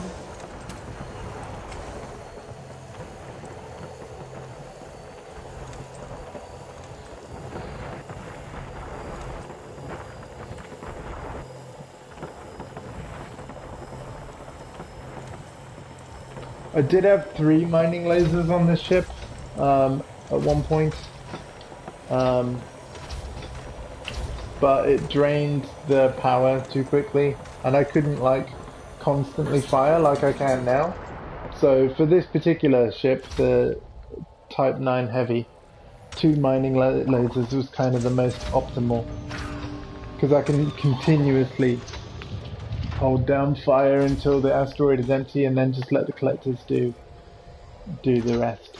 We're finally mining it like 2 hours in.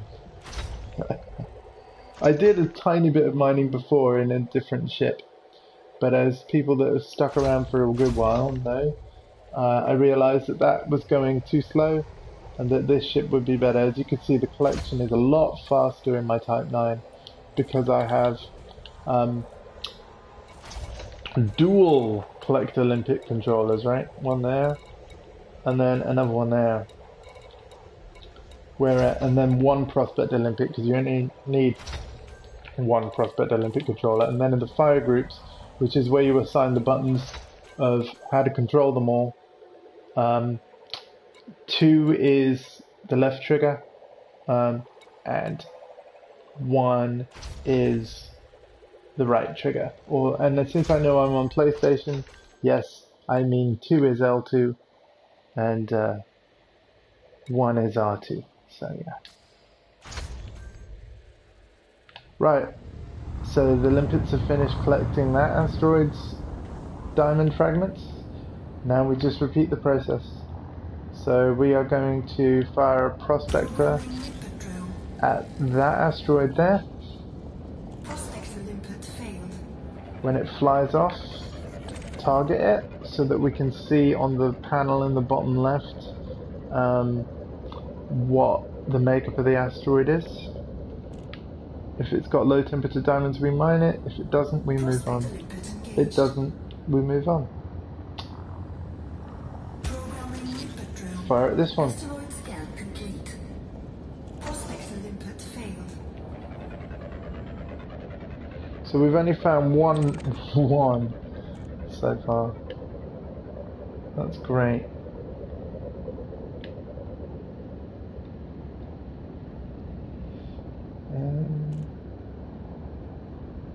Prospector limpet engaged.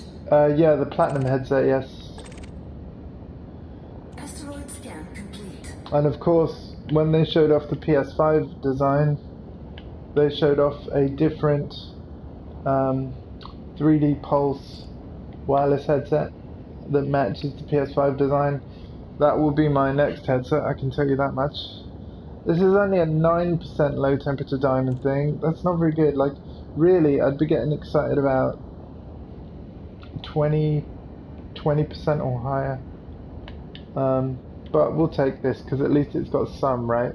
We've been looking at loads of asteroids with absolutely none, so I am going to bother to mine this. I'm going to put a bit more power into engines just for a little bit to get there quicker. And then make sure we slow down ahead of time.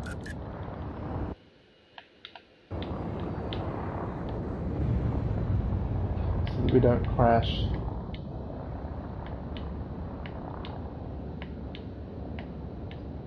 And yeah, there we go, lasers are in range. Bring the ship to a stop. And luckily the limpets control themselves. All I have to do is steer the ship and fire the lasers. Programming limpet drone. Collector limpet expired. When the limpets expire, either by crashing into the asteroid, because obviously the asteroid is spinning while they're doing their automated flight path,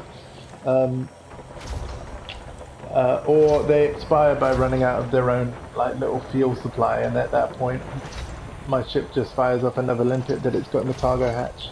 We are only finished with our mining session, and thereby only finished with this stream once I've ran out of limpets, and we still have 137 of them, but we're carrying 4 low temperature diamonds, 4 tons that is, which is over 4 million credits. So even in just these, like, just a couple of minutes, making a nice sum of money. 4 million credits. Well, put it this way, an Asp Explorer, which is the ship in the game that has the highest jump range and is the best for exploring in the game, that only costs 6 million credits to buy that ship.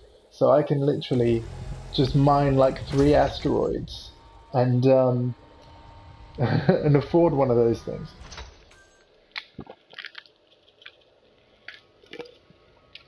So yeah.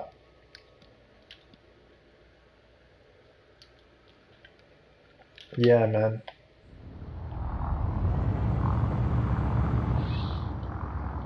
So what I will say about Elite, right, Overwhelming limpet drone. is playing it with friends is really cool, but it's in terms of what you do, it's not very different from what you do solo.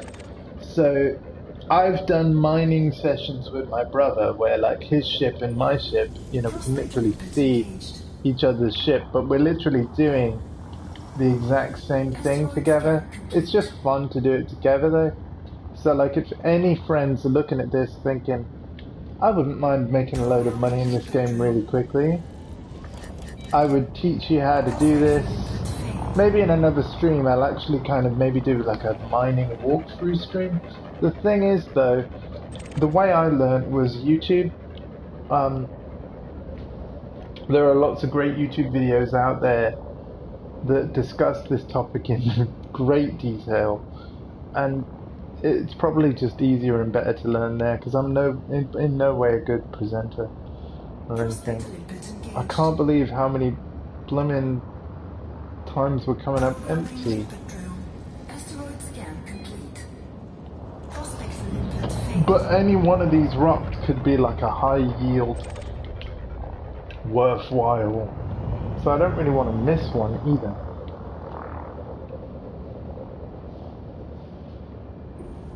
Prospect limpet engaged. No low temperature diamonds there. We've also got to be careful that I don't prospect an asteroid I've already looked at.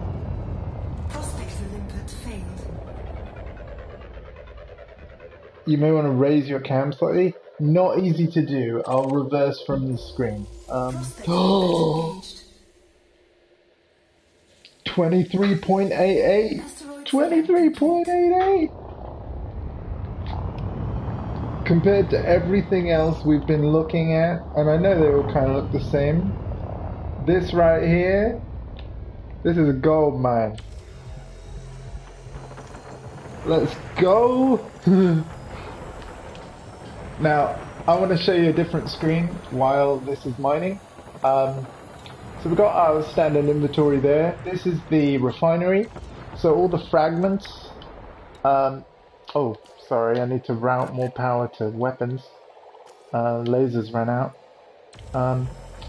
So every fragment that gets collected is going to boost the chunk on that progress bar.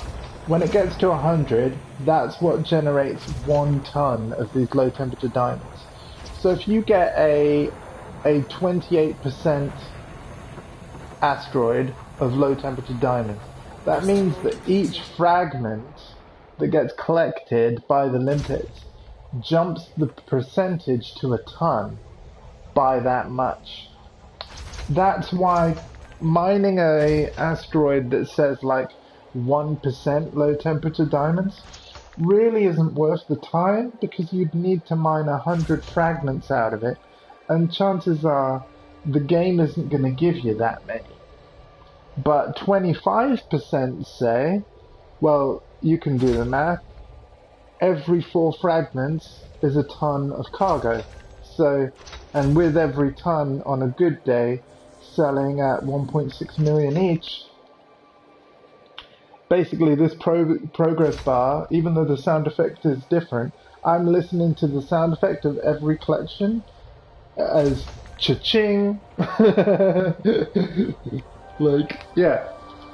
And that is mining. Like, you've seen 3 asteroids be done now. What I'm doing, that is it. That is all you do.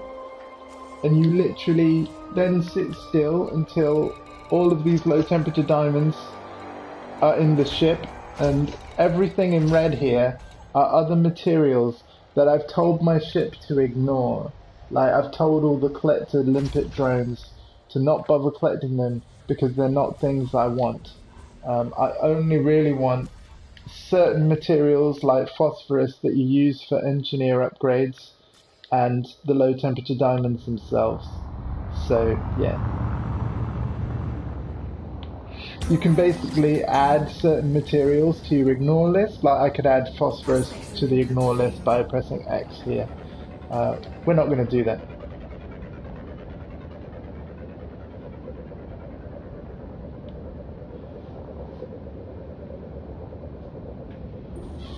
Prospect limpet engaged. Asteroid scan complete. What I might do is give you a little tour of the other screens of the ship quickly as well. Limpet failed. So the two screens that you'll see me using most often, other than of course the front panel that you're looking at now, um, obviously is those left and right screens. So the left screen is very much about where you're going.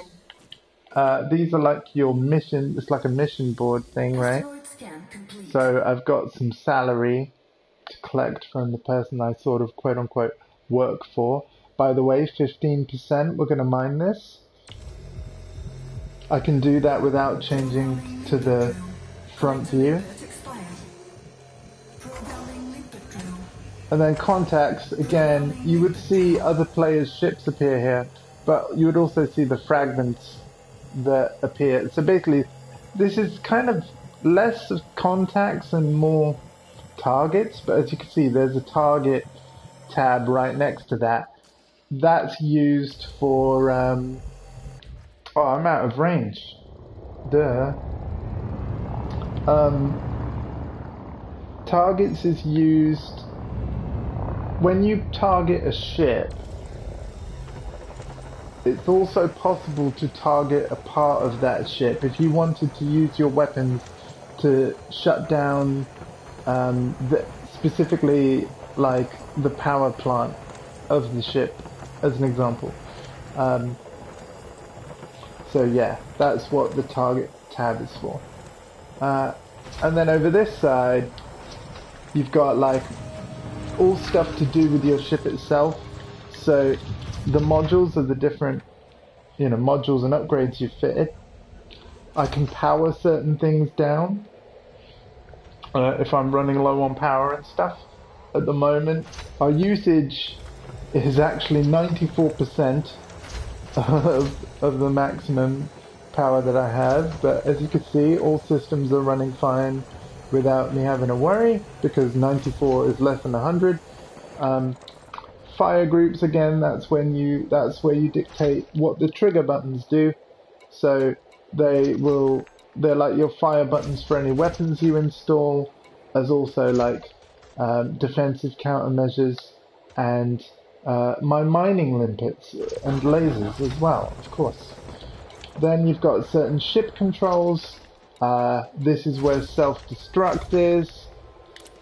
We are not going to do it, but they give you a countdown so that you don't just knock the button by accident. We've got, I know it sounds weird, but we've got this cool thing called night vision. So if you're exploring space and you're away from all stars, the night vision just highlights every asteroid. It puts a lovely blue outline around everything so that you can see even if you're in a really dark area. Then the inventory is all the stuff that's actually in the ship, obviously. Including if I was doing a passenger mission, kind of treating my ship like a commercial vessel, you can put passenger cabins on board and get a list of the types of passengers you have. So that's all there. And then status is like your reputation with different factions in the game and stuff like that. A session log of where I've been as I've been playing. And then the finance thing, you can see if my ship was to blow up, it would cost me almost 9 million to buy it back, but I would get an exact replica of the ship and all my upgrades and everything. So it's actually considerably cheaper than buying the ship and re-upgrading it from scratch. So insurance is good. And then permits is all the special star systems that I've had to earn the right to access, and this just lists the systems that I have access to that other players would not. Yeah. And that's it for those two panels, but there's also this one, which is a cool one. And then you've got your chat up here, basically. And you can also get messages from other players and the game in this tab. And like do multiplayer stuff in this one. This is kind of like a history of everyone I've interacted with. Um, Squadrons is kind of like a clan in an MMO. I've got a squadron with friends, and this is kind of like our Facebook wall kind of thing. And then these are settings for chat and stuff. Right, what were you saying? Going slightly off topic slightly, but can we please have a gaming session? Yes, we can. I'll try and get one in. Let's see. I'll get one in like before Last of Us 2. Maybe even a couple. Maybe even later today, right? Because the only mining I want to do on Elite today is this. Like, I've got 123 limpets now. When this hits 0, that's when this stream is going off, and I won't be doing any more Elite today. Like, you know, I won't be buying more limpets and doing another mine set. So if it's not still too late in the day, we could do it after I'm done with this stream. If I'm not done with this stream until around dinner time, I'm hoping it won't be that long, but it could still be a few hours for the limpets to hit 0. I mean, again, there is 122 now. 4%. Oh, I'm not going to do 4%. I realise the one in front of me might be 0, but the one next to it might be 20. But yeah, I'll see what time this stream finishes, and if you're still around, we can do something then. Or it'll be after dinner this evening. Because you're right, man. It's been too long.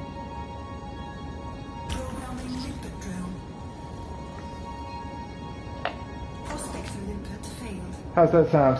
That sound cool? And then we'll do more as well before Last of Us is out. But when Last of Us is out, man, I'm streaming that and playing that until I'm done. And then after I'm done, we'll do more sessions, guaranteed. Asteroid scan complete. Programming limpet drill. I'm thinking that because the fleet carrier has a weekly cost associated with it, right? Simply for it to exist, it costs me like 8 million a week or so in-game money. And that in-game money is going to go down by that much every week.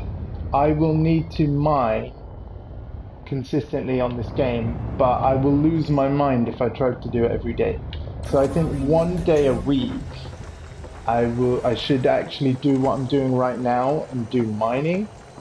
I think so long as people would want to watch and chat with me, maybe I should stream it every time I do and thereby get my Twitch as a side project / hobby. That'll get the Twitch thing going. I'm happy to stream our Tekken sessions, but I do try not to swear on them. I'll just say that. You know where I'm going. Yeah. But that would be cool to have like a permanent record that we could watch back of our games. Only if you're up for that, though.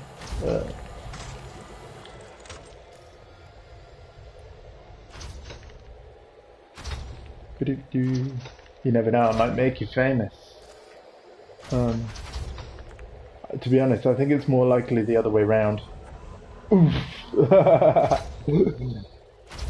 Were you just doing the Paul Phoenix's death fist? I hope you haven't punched your TV.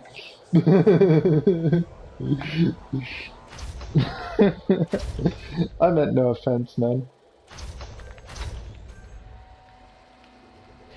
I'm just saying, you're more fluent at French than I am, and that's not a bad thing. I just, wherever possible, I don't have a bleep machine, right? If I had an automatic bleep machine, I would actually, do you know what? It's one of those things where, like, because I've always found like those bleepers really funny. I kind of wish the PlayStation would automatically go beep, because if it did, I would swear all the time just for comical effect.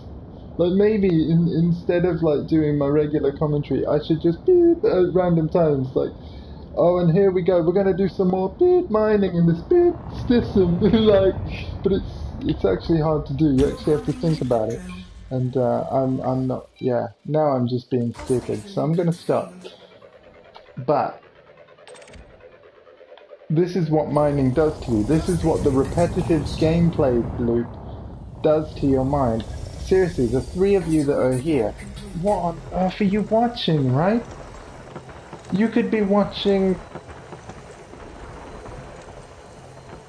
well, just anyone else, right? There's cool esports tournaments going on, I'm sure.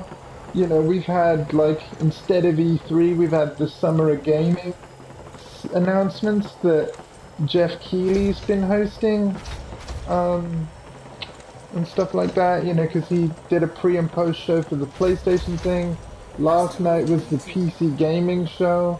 I don't know whether anything's going on today or not as well, but later on tonight I'll check the internet and see if there's been anything that I've missed. After our Tekken matches, hardcore, don't worry, after our Tekken matches.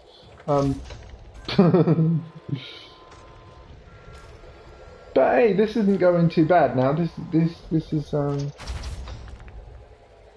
nice. Nice. What are the specs, man? Intel or Ryzen? I personally I want Ryzen.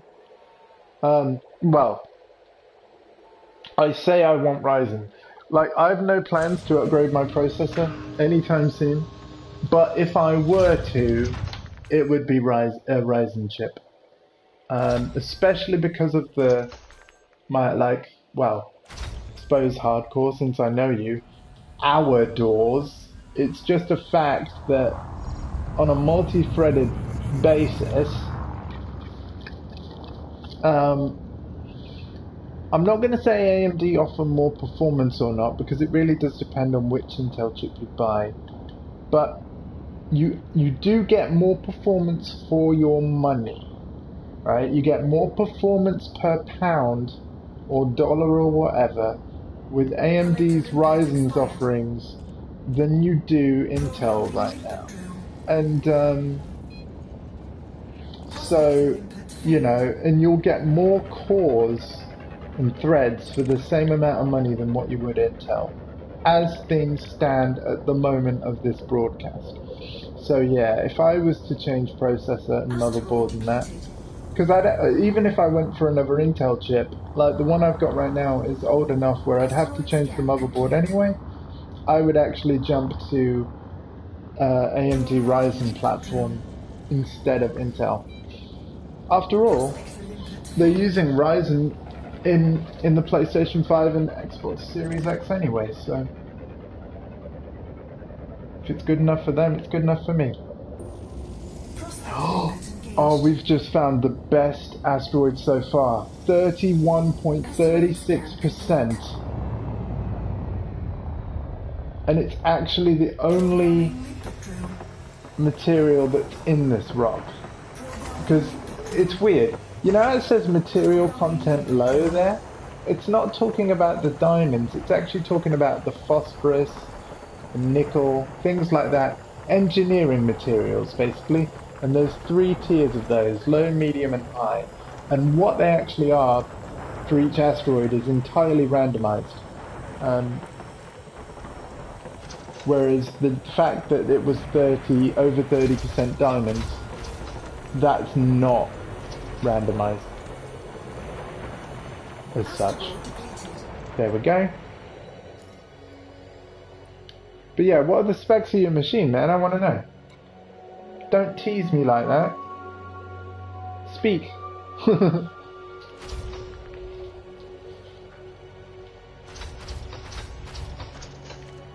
Oh, see, look at that. Look at the progress of that. Now we're cooking.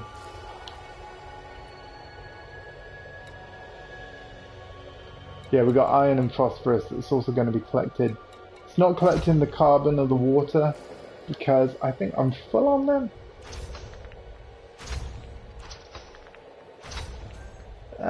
No, I disagree. I'll tell you why. Put it this way. AMD's socket hasn't changed since, like, we're on the cusp of the 4th generation Ryzen being launched, and the chips, those 4th gen chips will still fit in a first gen Ryzen motherboard, whereas Intel, they keep changing their pins on the chip itself, which means that you also have to replace the motherboard. With Ryzen, that hasn't always been the case. So that's great. They've kind of, by some miracle, right? Because there are benefits to changing the socket design and the number of pins. But they've been able to consistently add performance, add features, without actually modifying the socket design, keeping newer chips compatible with older boards for several years longer than what Intel have lately. There's no other way to say it. That's impressive.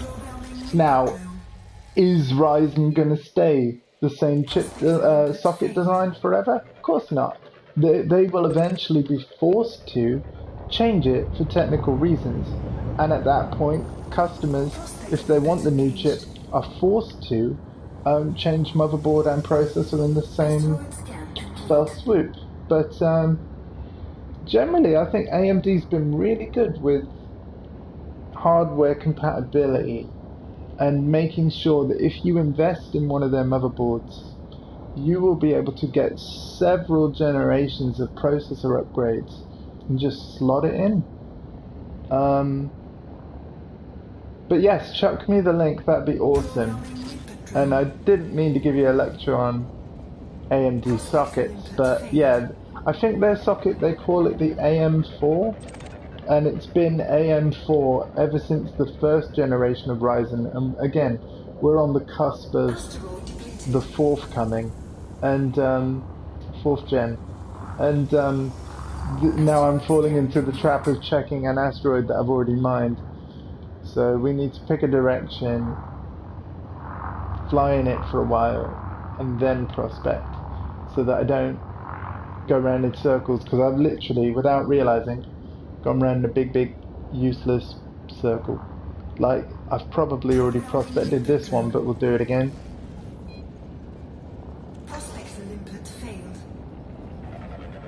We'll try our luck. Maybe this is going to be another 30%er, that'd be nice. How much tonnage are we hauling right now? 29. See, that's over 29 million.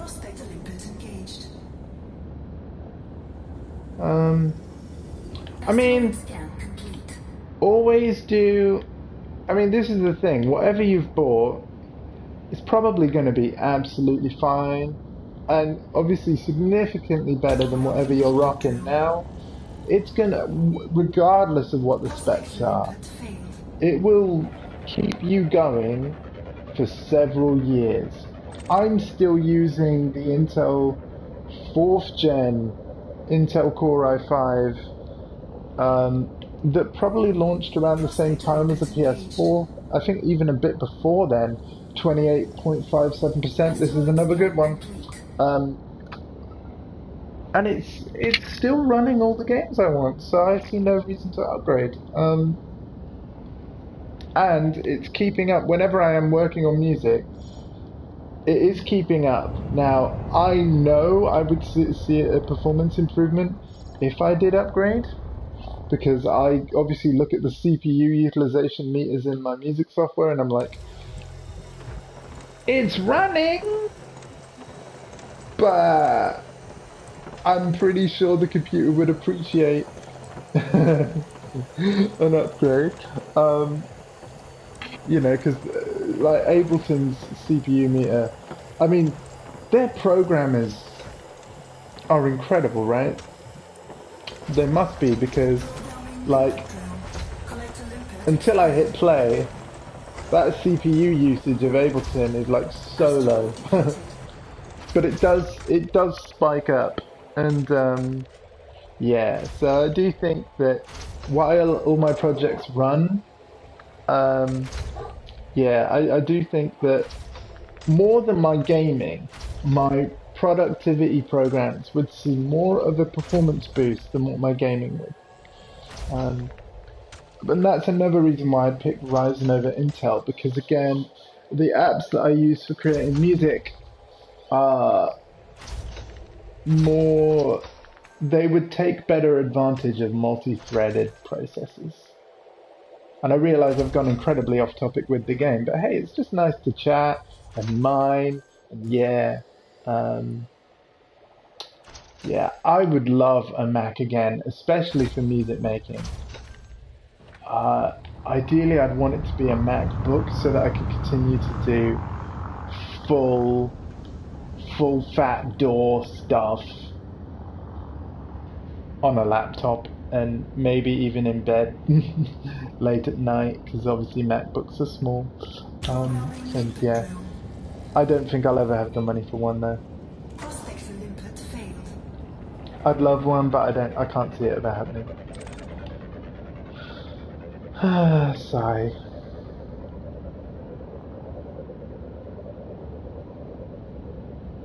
That said, I think I would always, now that I've obviously, because when my Mac Mini got too old, Asteroid I scan obviously couldn't complete. afford a new Mac, so I bought my brother's old PC and then I replaced certain parts that were too old, Programming input drill. um, or that I felt needed replacing. Prospector input failed. And now it's just kind of a Frankenstein's monster of old tech and new tech kind of melded together.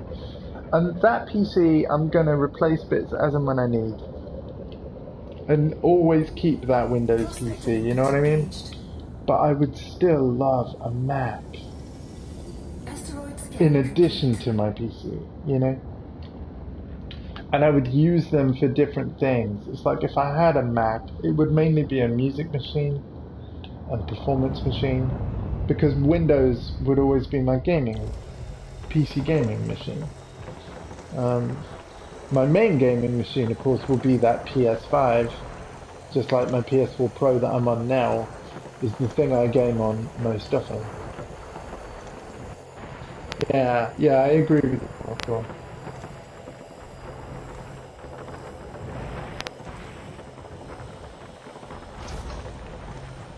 But there are certain things about the Mac that I really miss, and in particular for music making. Um, Asteroid depleted. I really Programming feel input drill. like Collect the whole Olympus kind of files. core audio side of Mac OS is just so much better than the Windows equivalent of oh god, I don't even think they even bother to name it anything cool. I think it's just like the DirectX audio. Um, like there are certain plugins I've heard of. I think they're called DXIs. So like DirectX Instruments is basically the Windows equivalent of um, an Apple audio unit. There's a reason why you don't um, see, like on plugin websites, you see audio unit and VST, but you never see or hear of DXIs. I've actually used some DXIs because there was one piece of music software that was Windows only, and so their plugin format was DXI, and yeah, I mean it worked, but yeah, they're not audio units. Let's just say that. There are just some things that Apple just do better, and when it comes to creative stuff. Even though they're core fans, I mean, a lot of people felt disappointed in Final Cut Pro 10 and up until recently even Logic Pro 10. But I think Logic Pro 10 has reached a point now, especially with its 10.5 update. People seem to be really happy with it. Asteroid scan complete. Programming And I looked into it even, and it does look impressive. Prospects Olympus failed. It really does. I mean, I think I would still stick with Reason / Ableton because of the fact that it can also run on Windows. But I've got to give the Asteroid Apple scan Logic complete. team credit where it is obviously due.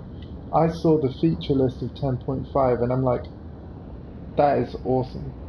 You know, you could very much argue they're copying Ableton Live with their That expired. looping view thing, but Failed. thing is, it's a really good workflow, and to be honest, it's kind of like, it's sort of like inventing the wheel, right? It's such a core thing that Prospect engaged. you can't invent something like that and then sort of say, oh, no one else is allowed to do this. You know, ultimately, I think I wish Reason had a session view. I've got to be honest. If Reason had a session view, I would be so happy. But Reason is like most DAWs. The sequencer is basically arrangement view, and that's all you get. I mean, now Reason does have blocks. Blocks is kind of like the different clips in session view. So yeah, it has a similar-ish thing, but it works in a totally different way. Anyway, now I've gone into music making talk. The other people that are watching this must be watching this like, what on earth is he talking about? So the TLDR is that Hardcore and I, we know each other, we both make music. I'm gonna plug him. His music's great. He's known as Remedlem in terms of his musician persona. So look for Remedlem on Spotify, iTunes, whatever you listen to. SoundCloud, obviously. Check out the album that he put out. I really like it. The majority of the work he does, though, is collaborating with and for other artists, kind of producing their tracks, which I think is awesome, and he deserves more credit for that too. But yeah, I really love your Remedlem stuff, man, and I'm hoping that you do another release. Obviously, over lockdown, I have been slaving away on new stuff, and I will continue to. And then games come along and distract me, right? Stuff like this. But yeah, we're getting there slowly, but at least we're getting there, right?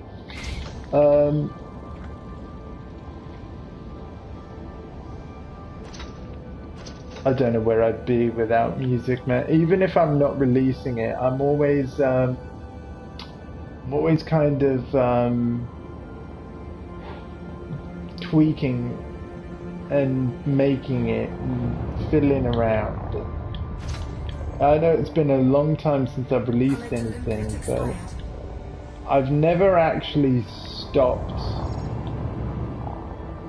creating in one form or another, and I never will. It's part of who I am. I'm assuming you're referring to the don't flog you. Well, I'm sorry, man. Had to be done. Prospects Olympus failed. Asteroid depleted. Oh, that's a depleted. No. We're going round in circles again. Asteroid scan complete. Going round in circles again. I had to, man. You deserve the recognition. I really like your music, and I want people to know about it.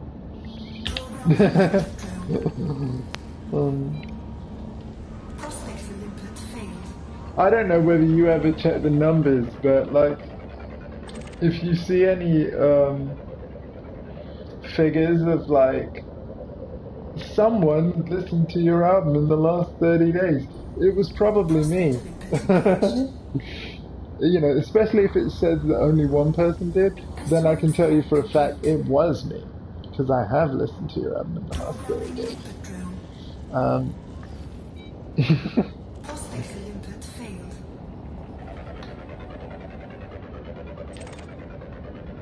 Actually, you know what? Another thing I'm gonna check tonight after our game session, whenever we have it. I'm gonna see if it's actually like, Prospector input engaged. you know how because you can stream music, but then you can also like buy music, Asteroid scan complete. like on like Amazon MP3 or iTunes or what have you. If it's buyable, I'm buying it because I don't think I actually ever bought it.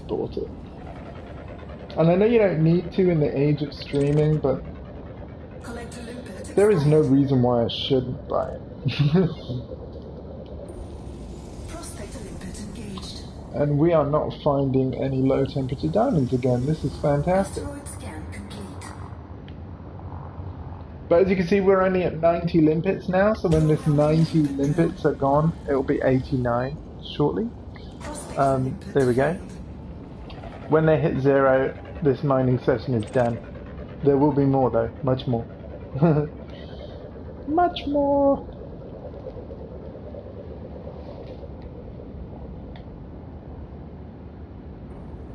Prospector input Oh, there we go, engaged. 26.5. So yeah, in a weird way, I hope you guys enjoyed this. Oh, there we go. It's Christmas. Thank you, man. Thank you. See, this guy's more productive than I am. I've really been struggling in that I know exactly what I want to do. Like, I want to actually play on my album more. Like, not just the vocals, but instrumentally. So, Programming input drone. it's my darn cerebral palsy hands, man, when I'm playing the keys. I know what I want to play, and my hands just physically, they can do it, but they can't do it consistently. And I know you can do all manner of editing in sequencer lanes with MIDI and all that.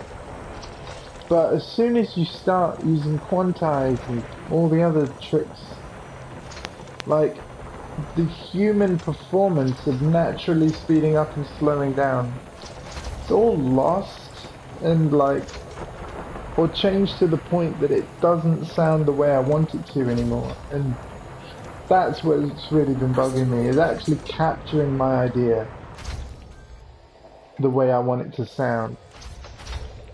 And I'm probably getting far too, probably worrying about it all far too much, right? The listener is probably not going to either notice nor care, but I care. So, you know, it's, yeah. It's been a little frustrating to say the least, but I'm not giving up. Never giving up. Well, there's a will, there's a way. How are we doing on tonnage? Hey! Almost 50.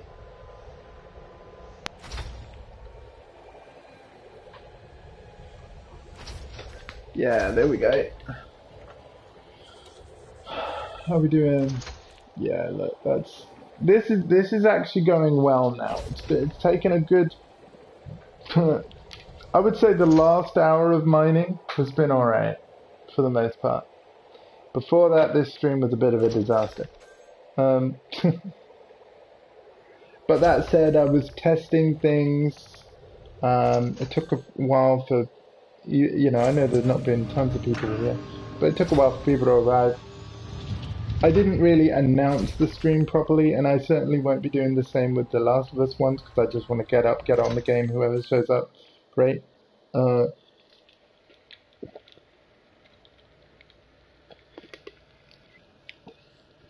do my announcing this week, you know, I'll post everywhere like, hey guys, so on Friday this is happening and I'm not stopping until I'm done, kind of thing. Of course I'll be stopping every night because I still want to sleep, but you know what I mean. Also, yeah, I'm really looking forward to it, man. Last of Us Part 2 I actually downloaded onto my PS4 automatically, of course. Normally, preloads for PlayStation games happen 48 hours before the game's launch. It's really interesting that they did preload essentially a week early, but I'm not surprised, right? With the extra strain that all networks, gaming networks, are going under due to, you know, what you call it?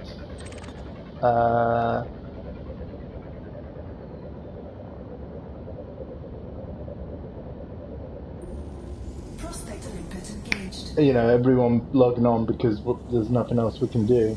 I don't know why I blanked then, but whatever. 25%, this is another good one. It's going well now, it's typical.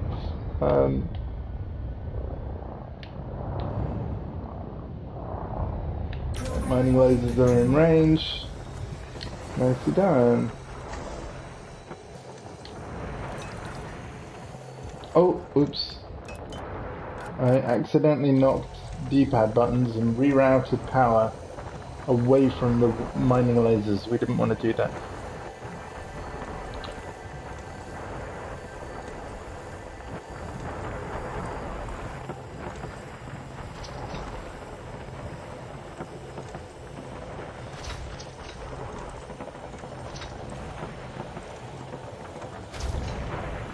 Exactly, yeah, exactly. Asteroid depleted. So what I'll do for my Last of Us streams... Yeah. What I'll do for my Last of Us streams, I will change that message at the bottom to say why it's in emote only chat. Yeah, that's probably a good idea. And then I'll change it back to that message because I do normally only broadcast in 4-hour chunks. I think we're going to end up exceeding that today. We're going to broadcast until we're out of limpets, like I've said many times. And then basically once I've finished mining, and I've said this before too, instead of finding a station to sell, we are just going to take those diamonds straight to my carrier and just store them and this ship there, and then I will sell at a later date. What's interesting is that I can now sell to other carriers and thereby another player of this game. Like the fact that this added player-to-player trading, I think is really interesting. It's going to be interesting how it affects the economics of the game. Because, I mean, as you can see on the home tab of this right panel, my trade rank is elite. That trade rank refers to... Oh, yeah. Asteroid scan complete.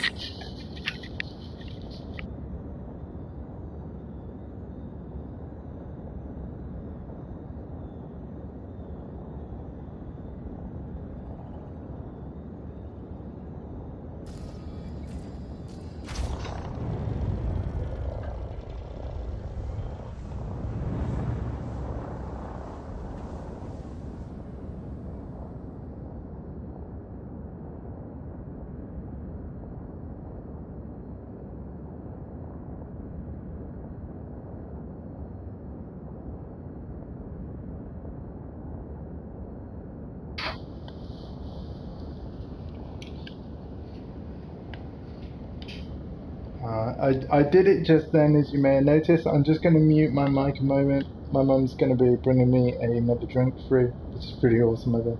She's the best.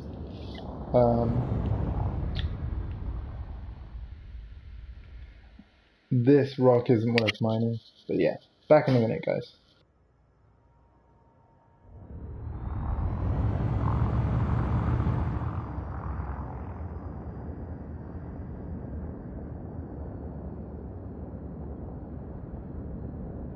Programming limpet drone. No worries, hardcore. That's fine.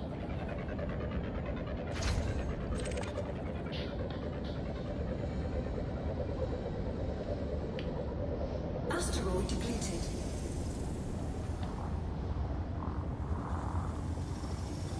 Asteroid scan complete. Programming limpet drone. Prospect for limpet failed.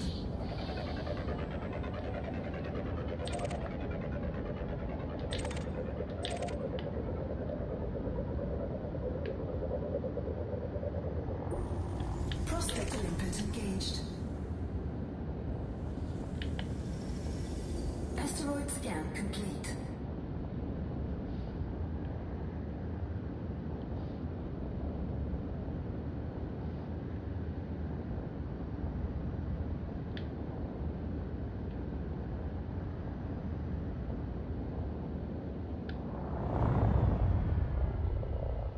Programming limpet drone.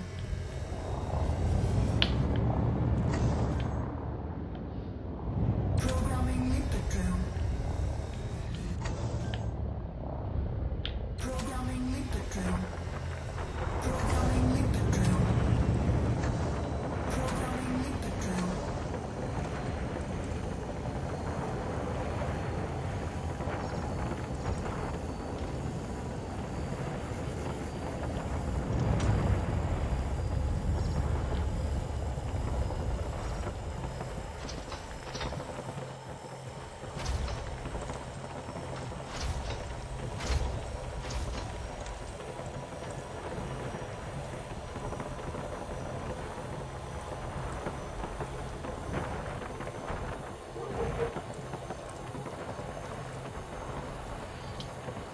Really does amaze me that I've got even 3 people here watching Asteroid depleted. this.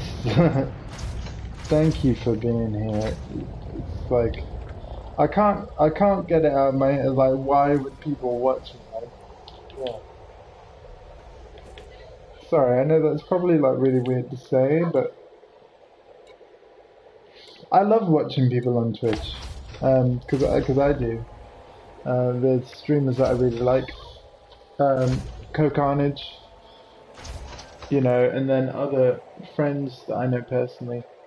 Go follow Zombie Workshop, Dan Lasac, who, if you Google, is a very well-known name. I've been to a few of his gigs, and then when I discovered that he was streaming on Twitch, I hang out there whenever I can. Granted, it has actually been a while, so I probably should show my face again. But yeah, Dan Attack, Zombie Workshop, Co-Carnage. There's actually loads of others. I follow dozens of streamers, but you know, too many to name. I know that if you go to my channel, twitch.tv/Fortessa, at the bottom of the channel, it shows you the channels that are in my auto host list. So I would say for quickness and ease, just follow all of them. I don't know if Hardcore streams yet.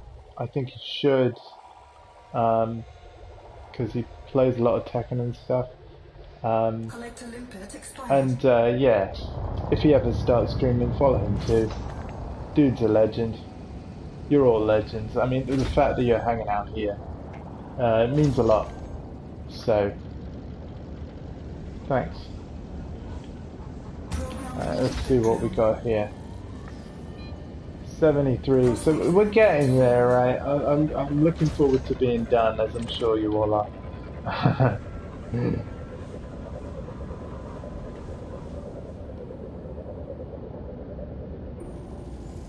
limpet But engaged. I said I was going to do mining, and I kind of wanted to share what mining was like, Asteroid in scan addition to complete. doing that Twitch test stuff that I did earlier.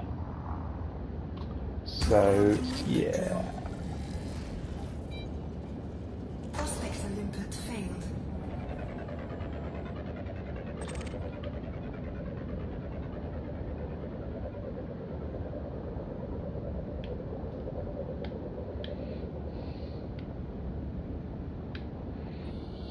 Prospect limpet engaged. 27%. Asteroid scan complete.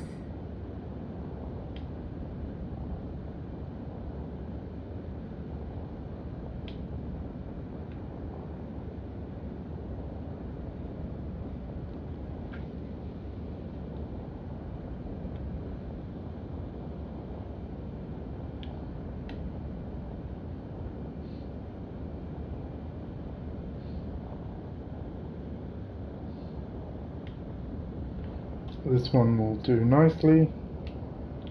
Hello to whoever just tuned in.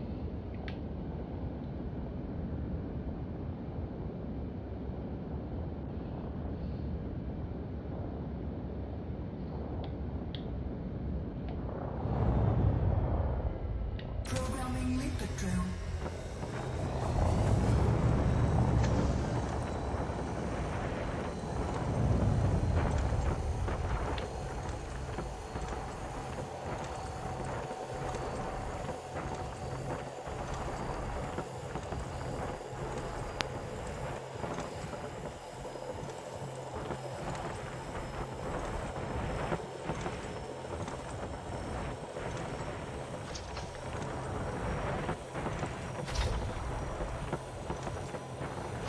Asteroid depleted.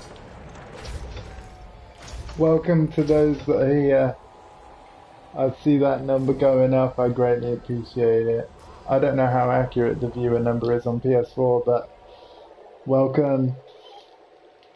We're basically mining until I run out of limpets. Oh, and it goes down to 3.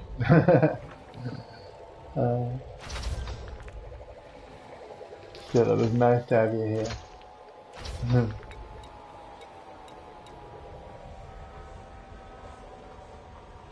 I can manage the carrier from anywhere. Actually, it's kind of nice as the carrier owner. So, you know, we can see all the same screens I showed you hours ago at this point. Really do need to mine some tritium and refuel it. I've not looked into where I can get tritium though, but I think I heard that it's better to mine the low temperature diamonds because of how high value they are. Sell them and then just buy the tritium you need.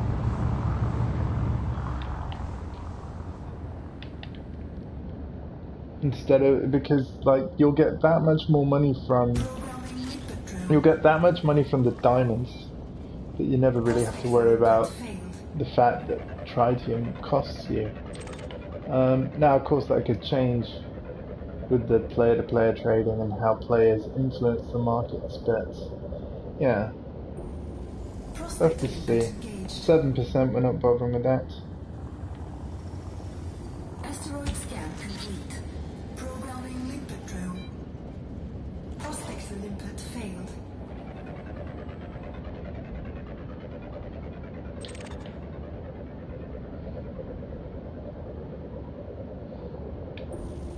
Prospect limpet engaged.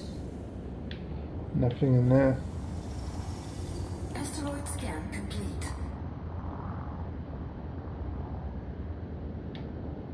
Programming limpet drill. Prospect limpet failed.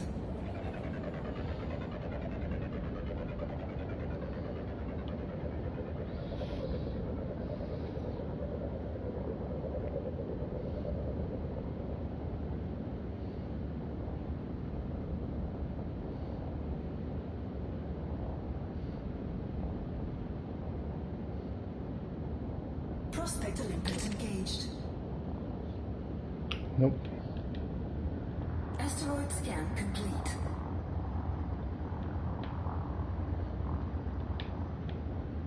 Programming limpet drill. Prospector limpet failed.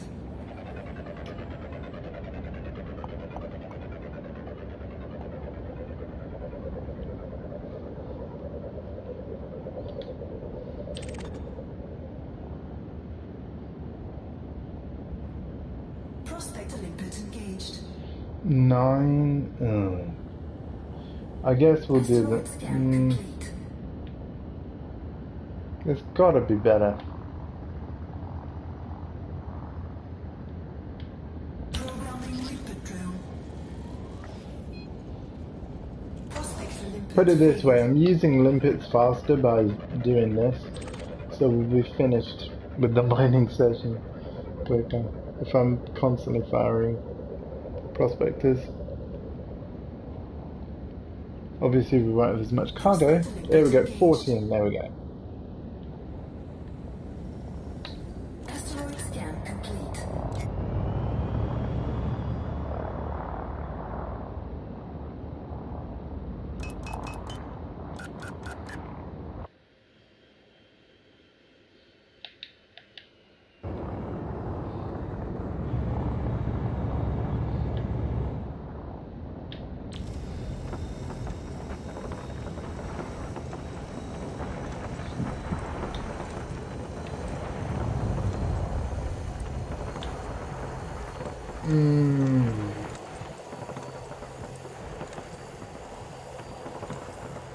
We are getting there.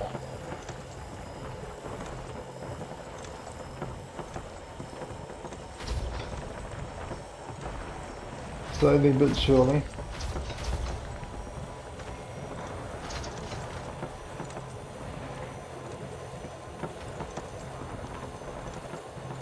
Asteroid depleted.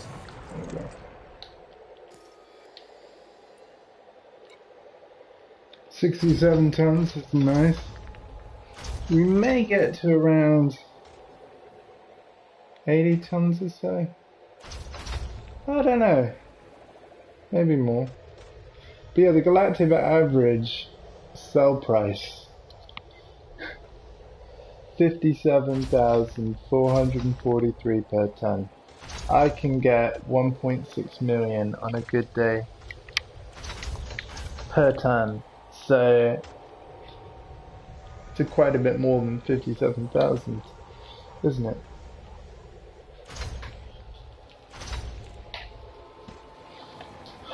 I was a bit worried about, because of how the materials are generated, and the fact that they were adding a new material to the game with the fleet carrier update, because it was the fuel for the carrier, Expired. that basically once carriers came, it wouldn't be possible to make decent profit off of low temperature diamonds anymore. That hasn't been the case. It's, all that's happened is it just, all that's changed is where we go to do it. Limpet drill. Prospector limpet failed.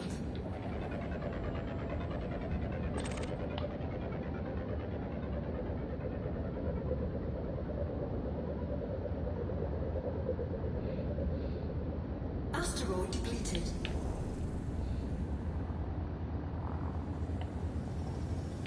Asteroid scan complete. Programming limpet drill. Prospector limpet failed.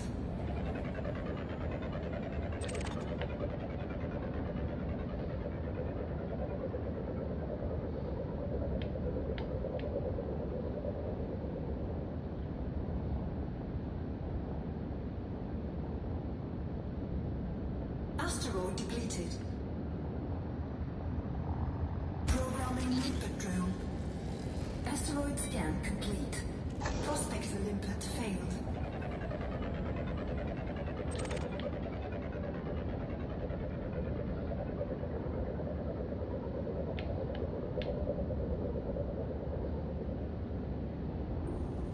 Prospector limpet engaged. Asteroid scan complete. Programming limpet drill. Prospect limpet failed.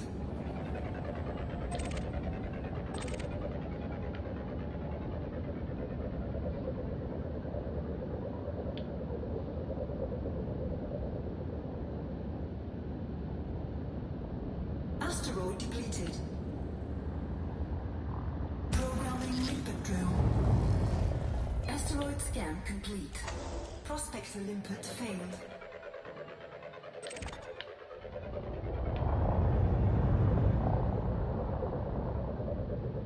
Asteroid depleted.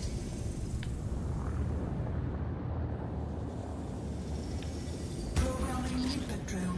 Asteroid scan complete. Prospector limpet failed.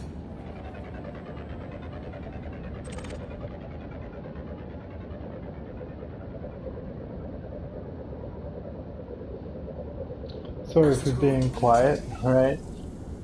I would certainly talk more if being talked Asteroid to, scan complete. but it's no problem. I lurk in a lot of Twitch channels as well, Programming limpet drill. so and I'll watch someone for hours without saying anything. So don't feel like you have to, because as you can see, I don't. I'm just sort of focusing on getting this all finished up, right? Trying to find things worth mining, do it, and then get out of here. Prospector limpet engaged. 11, I guess. Asteroid scan complete. Not great this one, but better than the last few where there was none.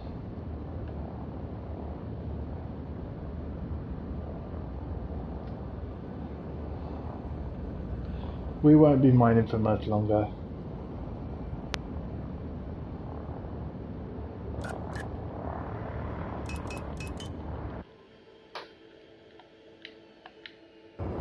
Programming limpet drill.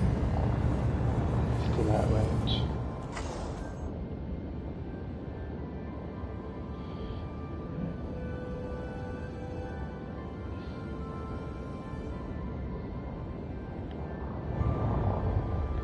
Programming limpet drill. Programming limpet drill. Just gonna move to get my drink. Hang on.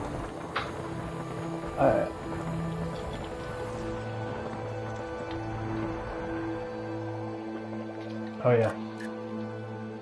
Put power into lasers again.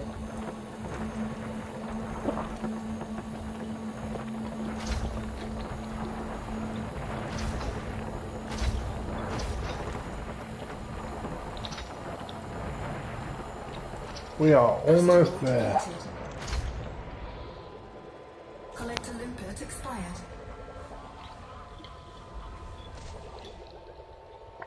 So we may not be finishing at the 4-hour mark. We may go a bit over. It depends.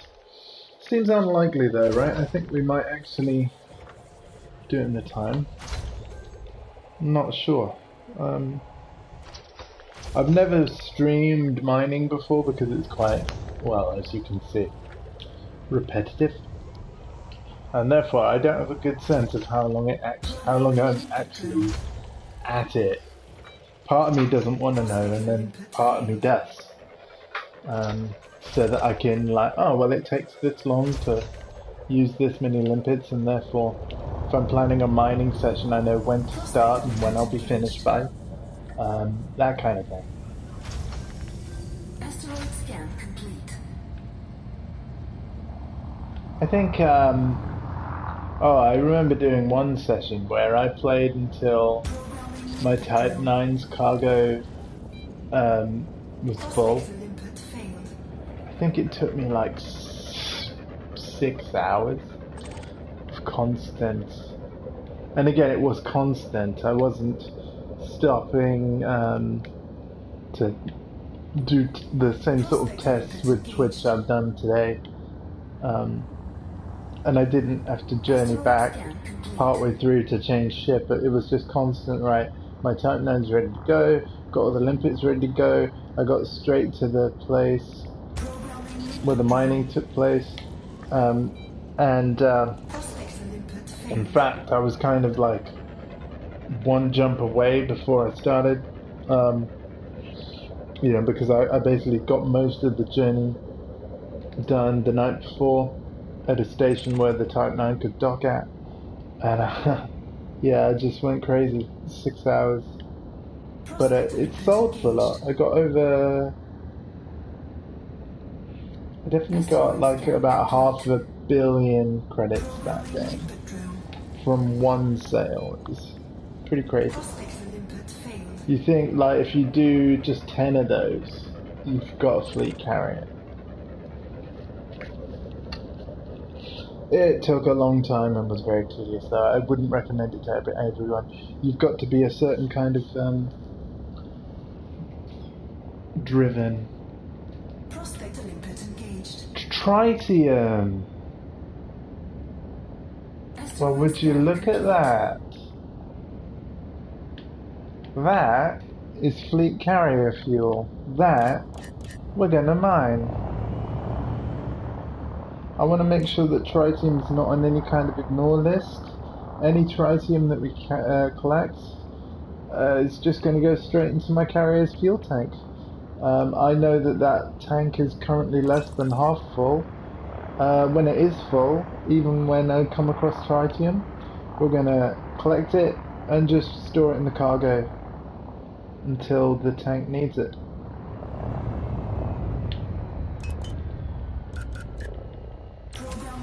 Alright, get me that tritium.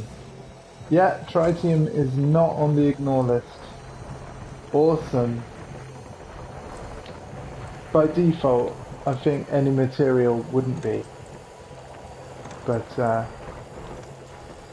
right, that's going to give us a different item in our cargo, obviously. Wonder what the icon for it is. We're about to see. Oh, there we go. Asteroid depleted.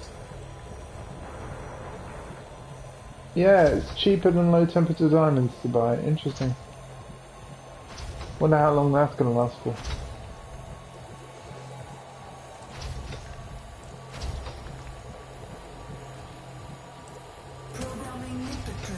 Now, when I did a 208 light year jump in my fleet carrier last night, it used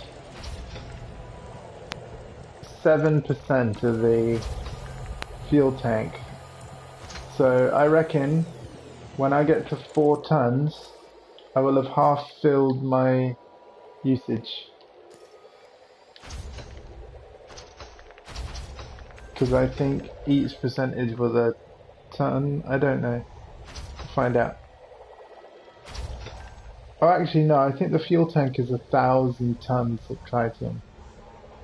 Possibly. Not quite sure. We'll find out when I go to put it in the ship. In the carrier, rather. Right, is that all collected? It is. That was cool. That's my first ever tritium asteroid. Now, in theory, in that ring, you know, when we're starting all this, ideally there would be tritium hotspots somewhere instead of a low temperature diamond hotspot, which is where we are now.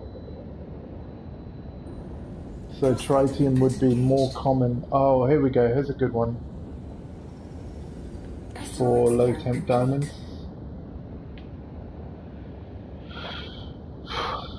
Wow, I didn't actually think I'd see tritium at all.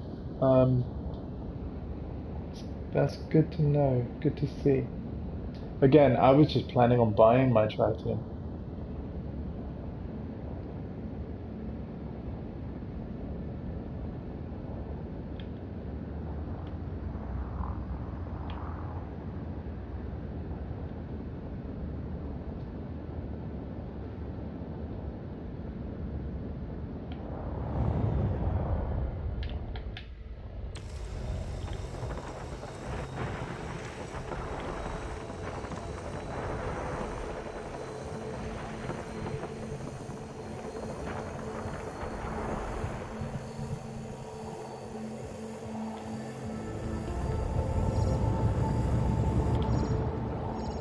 too far away. Here we go.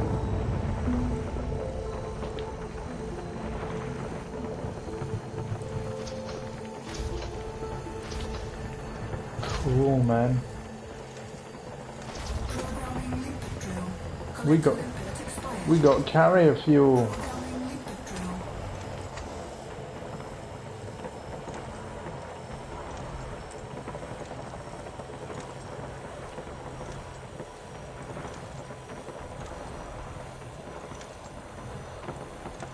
Asteroid depleted.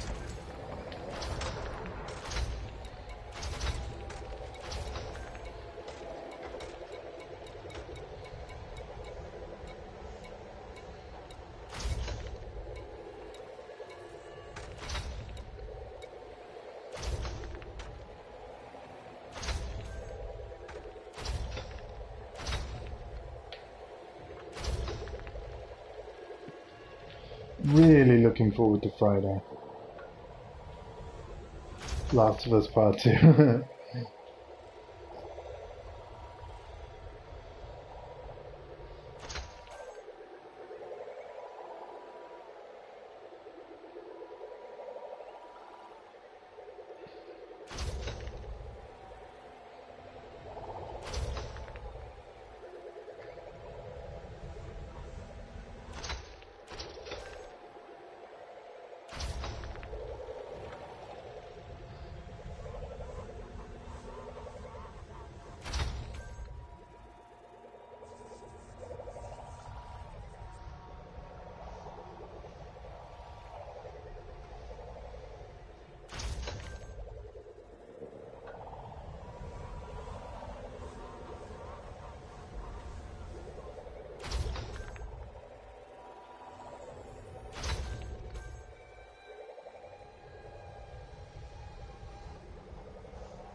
Programming limpet drill. Oh, only 40 limpets left, so yeah, we're getting close to done. Aspects limpet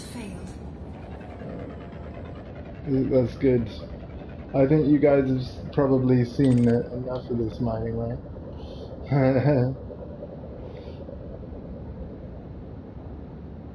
I mean, I'd love to show you, maybe what I will do, maybe I will sell all the diamonds.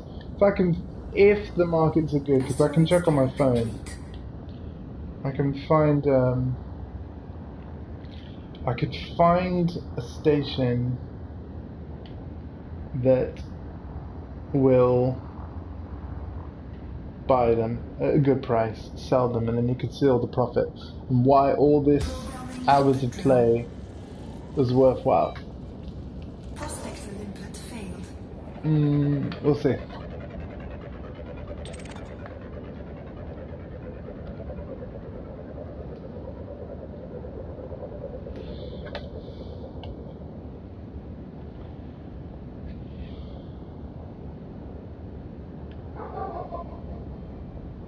Prospect limpet engaged. 8.4%.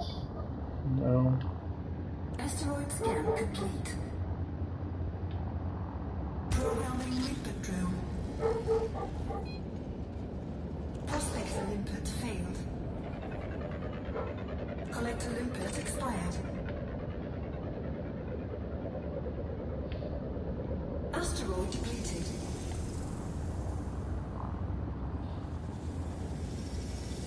Asteroid scan complete. Collector limpet expired. Programming limpet drill. Prospector limpet failed.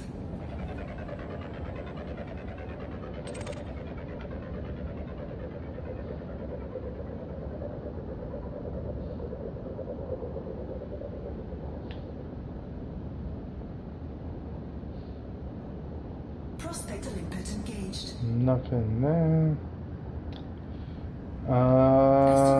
Which one haven't I? prospected yet. Programming That's the hard thing. Knowing what you've already prospects of input done and failed. what you haven't. That's gonna miss. Oh no.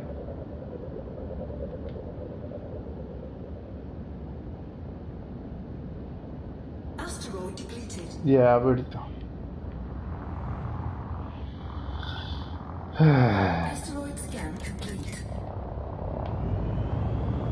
Clearly getting a bit tired of this myself now.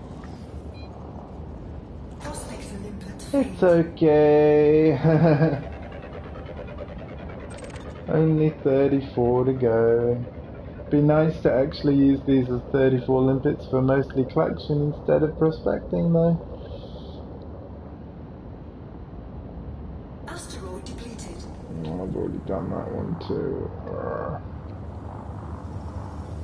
Asteroid scan complete. Programming input drill. So yeah, I've obviously at some point double backed on myself, and now I'm just looking at all the rocks I've already done. Going back in the opposite direction. But which direction, right? That's the thing.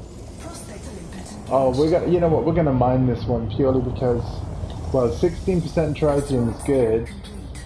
The low temperature diamonds is really low, but I'll take the tritium and whatever little bit of diamonds we can get.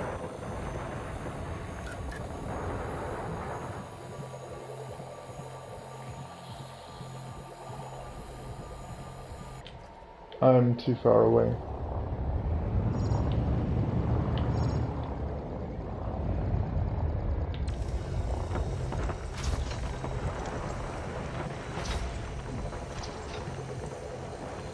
There we go.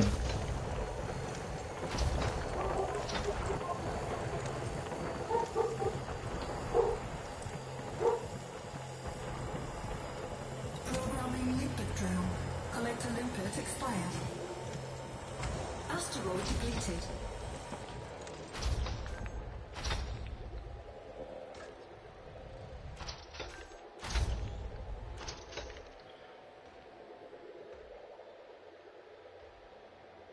That's cool that we're getting carrier fuel as well now.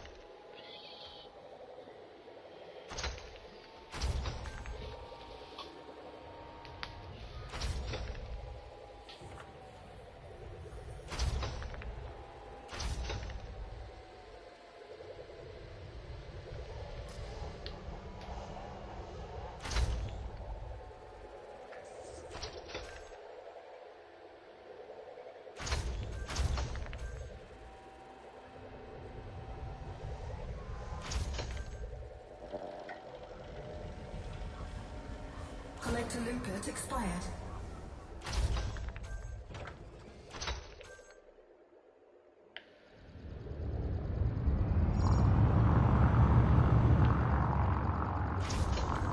Collector limpet expired. Programming limpet drill. Prospector limpet failed.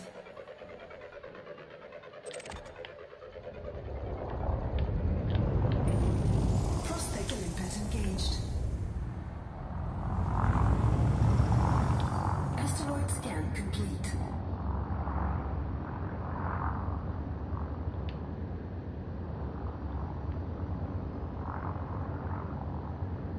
Programming limpet drill. Prospector limpet failed.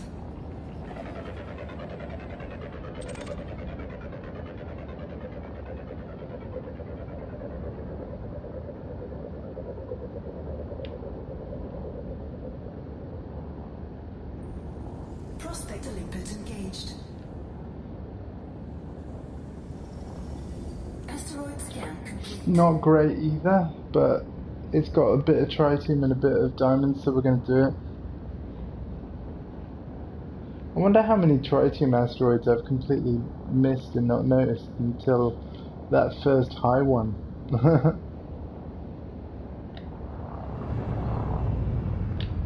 Programming limpet Because I suppose if you add the numbers of the tritium and the low diamonds together, it would actually be one that I would mind, so might as well.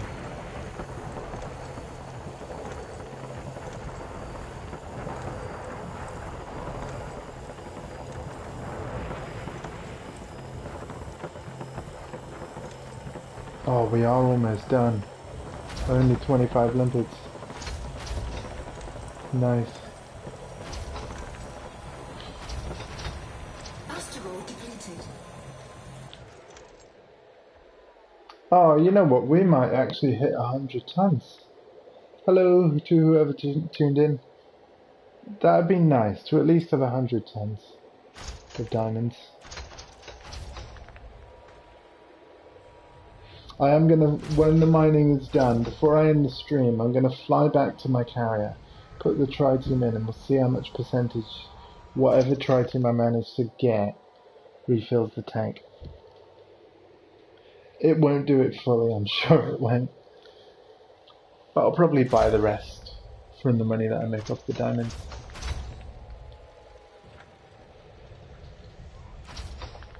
Sounds like a plan to me. I won't be moving my carrier again though from where it is until all the services are installed that I want. Hello? Oh, thanks.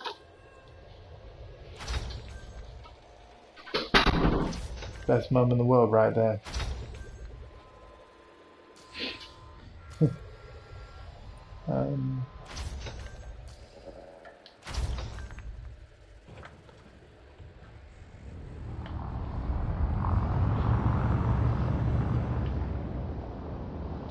Programming limpet drill. Prospector limpet failed. Yeah.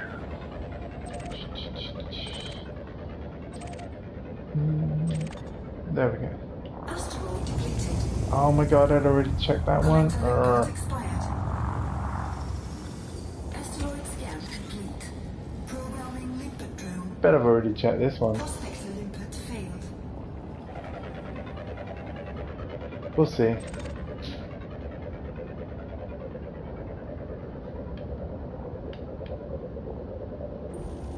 Prospector limpet engaged. Asteroid scan complete. We'll see. Programming limpet drill. Prospector limpet failed.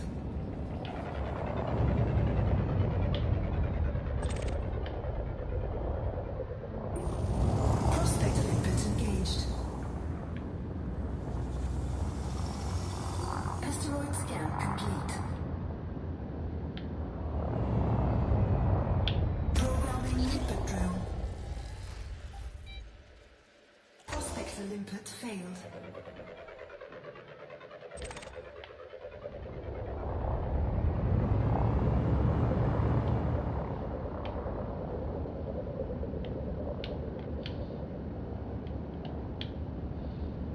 Asteroid depleted. Programming limpet drill. Asteroid scan complete.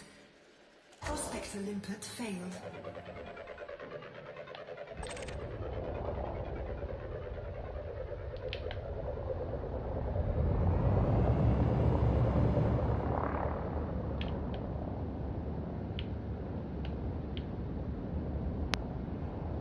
Prospector limpet engaged. Oh, finally we got a good one. Oh my god. Asteroid scan complete. So yeah.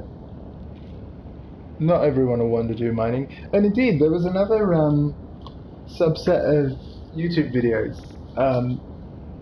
Obviously, there's been all the videos that have been talking about this particular area of space. Like, hey guys, here's where to go if you want low temperature diamonds. And then there's been another category of here's where to buy low temperature diamonds, like cheap-ish. Programming limpet drill. Programming limpet drill. if you are too lazy to mine them. And then here's where to go sell them for way more than what you paid for. So there's that side of the game as well. But what I will say is where the two strategies differ is the the the places that are going to be good to buy from, cheap to buy from, are going to change all the time, much more often than the fact that this being a hotspot will, like, because this will essentially, the hotspots will all change every time a new material of some kind gets added to the game. Because that's the way that it's always worked. Every time a new material like tritium is added, all the same formulas that are responsible for calculating how much of what material is where, the same algorithm generates different results whenever an extra variable, whenever an extra material gets added. So, as you can understand, as soon as they added tritium, because that had to factor into Collector limpet expired. what potentially makes up 100% of any given asteroid, that obviously had an impact on like how much lower percentage of low temperature diamonds there would be, following this example. So yeah, hotspots will change kind of every time materials added, whereas Prospector limpet in failed. terms of where's cheap to buy from, it all depends on like the supply and demand and like where players, what stations they've sold to and from, Limpet engaged. up to that point, and that's going to fluctuate loads. Asteroid scan. So while it will be potentially a lot less tedious and quicker to make money, provided you know where to go and you go there right away, where you're going to be traveling to is going to be changing so much. Whereas that only really is going to happen to me when I'm selling. I don't have to worry about buying because I'm not buying, I'm mining, I'm collecting it myself. Prospector limpet failed. But yeah, sure, playing the markets in terms of buying and selling, it would definitely be quicker than what I've been doing the last 3 3/4 hours. Yeah. So it's interesting, Prospector limpet It's engaged. interesting. We're not going to mine that one. Too low. Asteroid scan complete. I feel like I'm about to make another big circle. That's not cool. But we're almost done, right? We've only got 16 more limpets before I'm back to the carrier, so... Programming limpet drill. Prospector limpet failed. Let's speed this up a bit.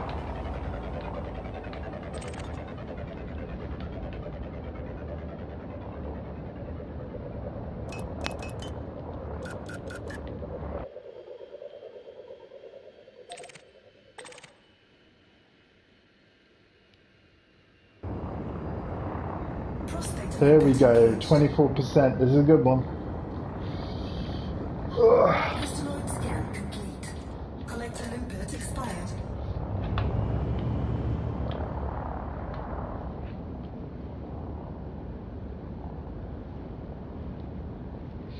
At this rate, hardcore might not be right back in the time by the time I'm done. We'll see. Really cool for not just him, but everyone who's come to hang out though. Really cool. Thank you, because I realised that I've been doing probably the most boring thing to watch that I possibly could do. And I'm going to be doing it a lot too, because obviously I need to keep the carrier running. Prospector limpet This is like one of the most effective ways to make money in Elite, for better or worse. Asteroid scan complete. Programming limpet And I actually don't mind doing it, especially when there's people to chat to in the chat. So. Programming limpet drill.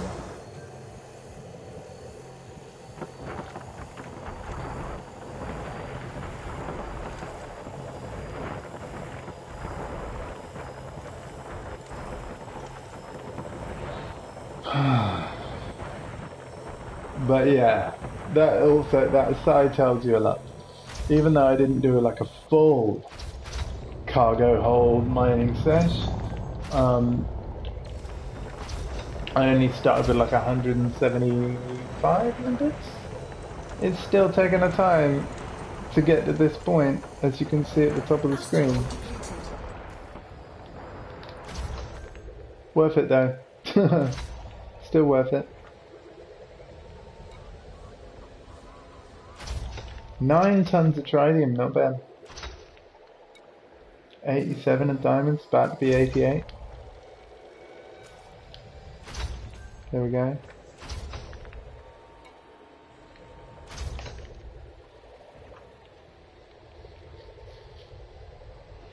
See, mining's not hard, it's just tedious. But it's lucrative, so yeah.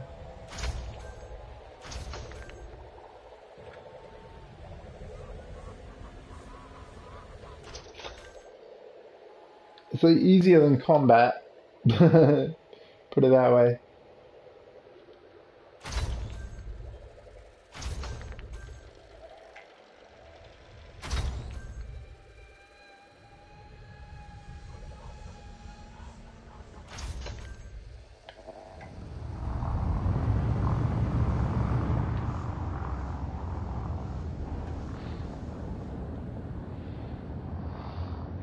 You know, one of my ships is, like I said, Federal Corvette, strongest combat ship in the game. I'm too afraid to take it out in a combat scenario. Like, it would obliterate most things in the right hands, but the thing is, it's in my hands.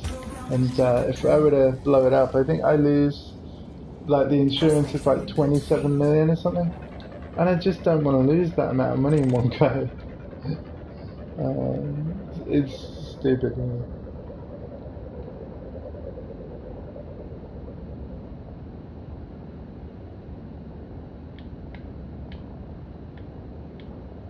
Prospect Olympic engaged. 2%, no thanks.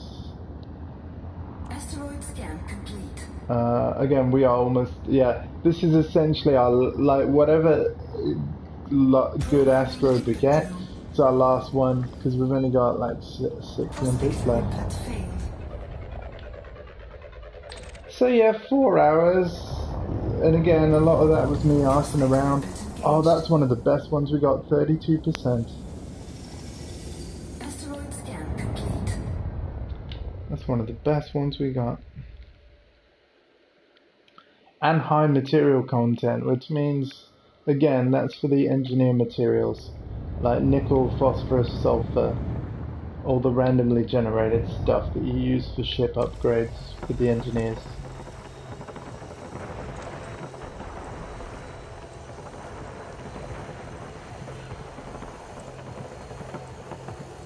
It's not saying a high density of low temperature diamonds, that's what the percentage is all about.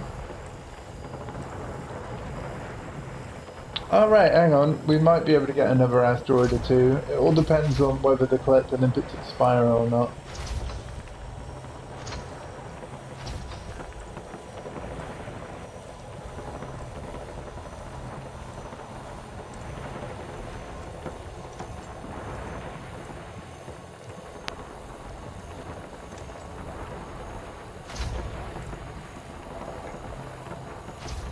Yeah, 2 mining lasers definitely works best for this particular ship.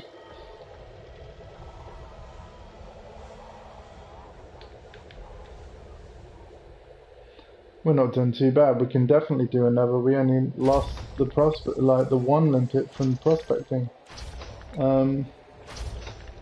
See, if all the asteroids could be like that, we'd be laughing.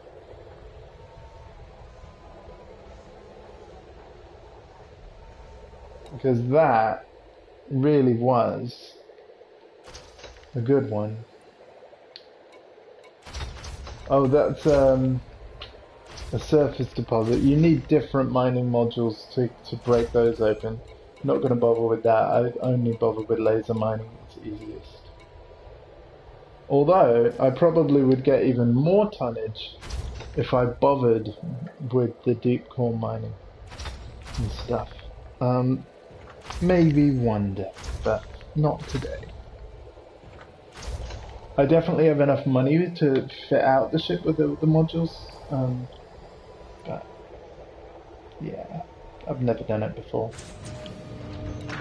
And to a certain degree, I want to keep things simple. But yeah, we're gonna hit over 100 tons. That's not bad. That's not bad.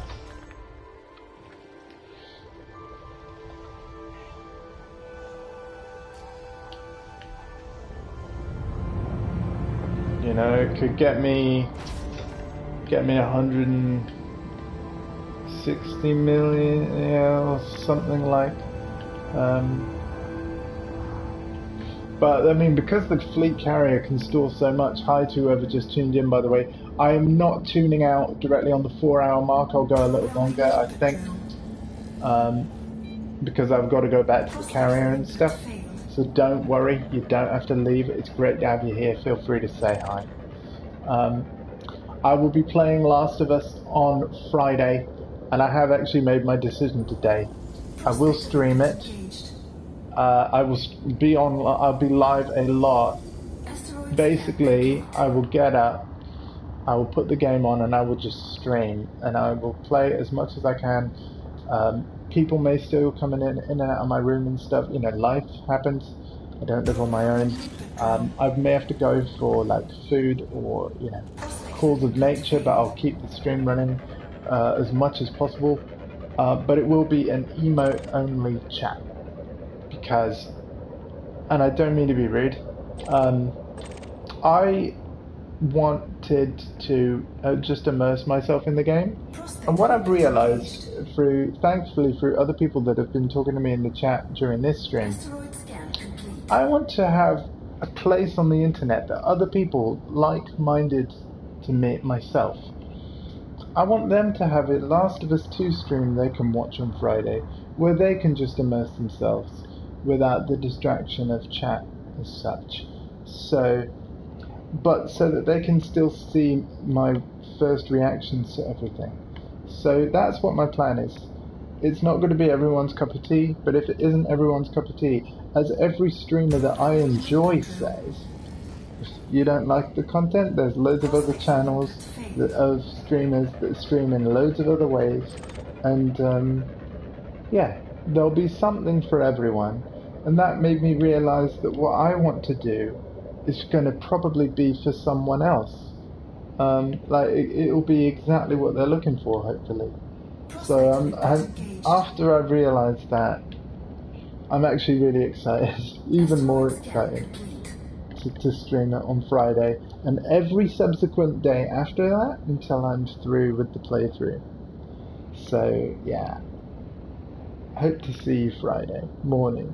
It will be as soon as I'm up and ready to play, because the game is installed, it is ready to go 100%, downloaded today actually, and yeah, I'm ready, right? I am so ready. We are going to mine this one because we've only got the 2 drains left. I know it's only 9%, but yeah, this will be the last asteroid in the mine set for certain. For certain.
Asteroid depleted.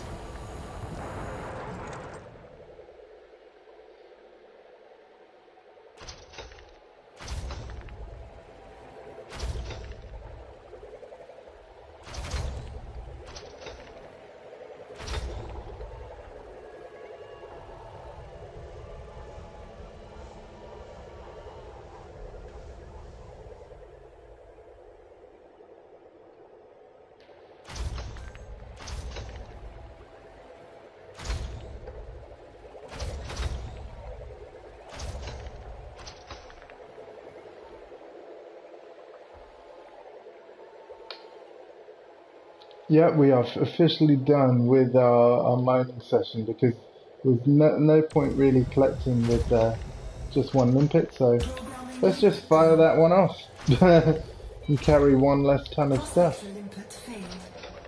We're officially done with our mining. Um, well, this mining session anyway. We just need all of these limpets to collect what's left.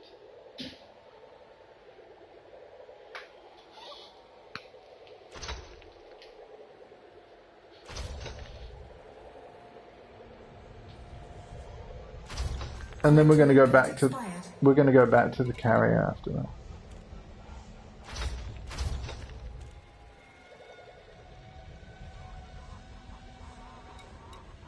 Come on.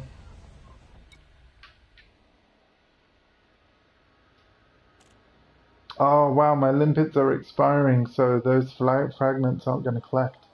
And I don't have any more. Hang on a minute. Oh, you know what? It might bug the game, so I'm not gonna bother with synthesizing more. And they might have fixed that bug, but I remember having a problem where I wasn't able to so you can synthesize limpets if you've got the materials on board, and I'm sure I do. So you can create more limpets. But then they wouldn't fire right, so yeah, we're not gonna risk it. We are just gonna head back to the carrier, put all the diamonds on board, and then sell them. I know I could sell them to a lot of carriers in this system that are literally they've literally called themselves things like I buy diamonds and all that. But like yeah, if I show you the system map, I'll show you what I mean quick. So if we go down, right, these are all the carriers that are just in this system. I buy diamonds. Buying low temperature diamonds at max price. You know, like I could sell to these people. It is tempting. Do you know what? I mean, I'm in the system anyway. Let's check this guy out. If he's really max price, let's see how much money I could get. I can always look, decide like, no, I'd rather keep my diamonds, thank you, and then just move on.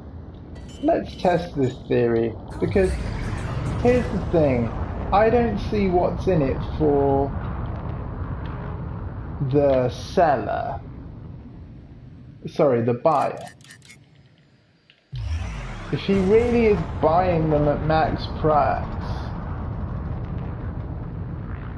then he's not going to make any profit. Unless the max price he can give me is lower than what a station could.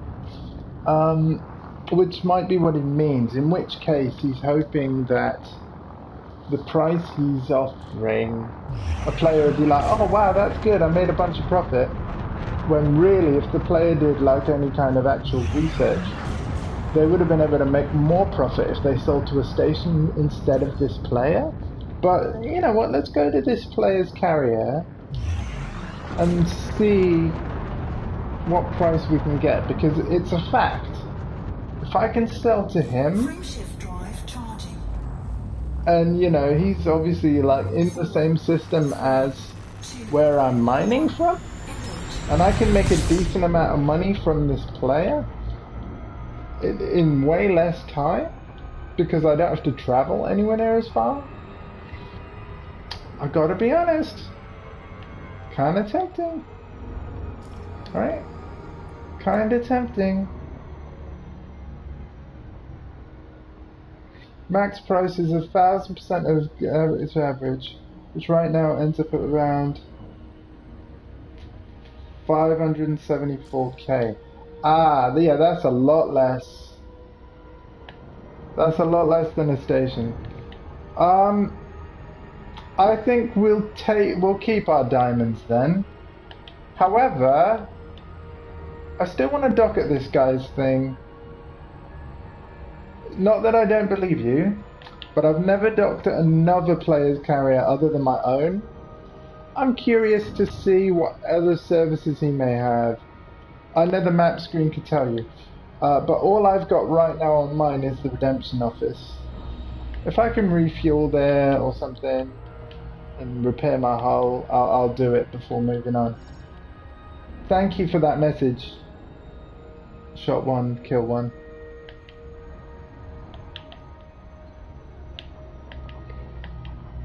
Thank you very much. I appreciate that a lot.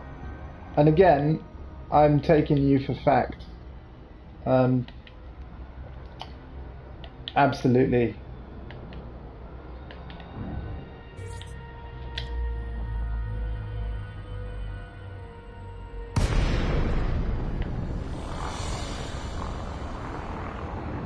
I think the carriers are so cool. I tell you what, one of the coolest things about it, I said this earlier in the stream, but probably not before you joined. Call me crazy. I actually own this game on every platform that's available. So I primarily game on PlayStation hardware. So this is a PS4 Pro that you're watching now, obviously. But Your docking request has been denied, Commander. oh, what? I don't have. Docking request denied. So okay, right, yeah. He's saying that he'll sell. Hang on, have I? Oh, I've only gone and targeted the wrong carrier. Oh, Andy, you idiot. I don't know how I did that. Must have hit X to change target at some point. But that carrier is set to only squadron or only friends. Oops. So, what was I saying? Oh yeah, I have Elite Dangerous on every platform. And before moving my carrier that I bought on PS4 last night, I actually landed. I found out on YouTube that carriers show up cross-platform. So I went on the Xbox One and I flew my ship, which again I've hardly done any progress on Xbox One, right? I was just using a Viper Mark IV, I think, and Mark III, and I flew to where my carrier was, and sure enough, it was there. And obviously, I changed my permissions so that anybody could dock. Because if I set it to friends and squadron, well, the friends isn't cross-platform on this game. So if I hadn't set it to anyone can land, then, you know, my Xbox ship wouldn't be able to dock on my PS4 carrier. So anyway, I set it to everyone can land, and then sure enough, I land my Xbox ship on the carrier, I log out the game, I go back on the PS4 version, and I tell the carrier to move from the system where it originally was to where it is now. And sure enough, when I log back into Xbox, you know, my Xbox ship was still on the carrier, which now was in this new location. So essentially, it's a really good way to, like, if you play this game on multiple platforms, you can move your ships that are on other platforms 500 light years at a time across space, which I'm not gonna lie, even if my friends that I also play Elite with, or on the various platforms, even if it's not going to be useful for them, it sure as heck is going to be useful for me. So yeah. But like I said, I have no plans to move my carrier from its current location until basically all the upgrades are in there. And I may not keep every service active at all times, but I most certainly am going to have them all installed so that I have the choice to activate or deactivate them based on what my friends and what other people need. And what I need as well, obviously. But yeah, let's see what this... I'm just curious, right, at this point, right?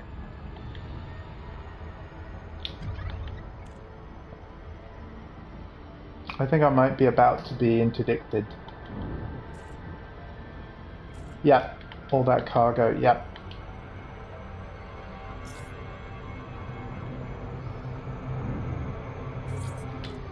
No, I'm not. I just heard that ship warp in close. Our carrier respects careful pilots. What's your speed at there? And yeah. Clearance denied. You need to move within 7.5 kilometers. Sorry, I thought I had. Permission granted. A landing pad has been assigned to you. That guy, that ship that just walked in, AI ship, wants to blow me up because of all my low temp diamonds.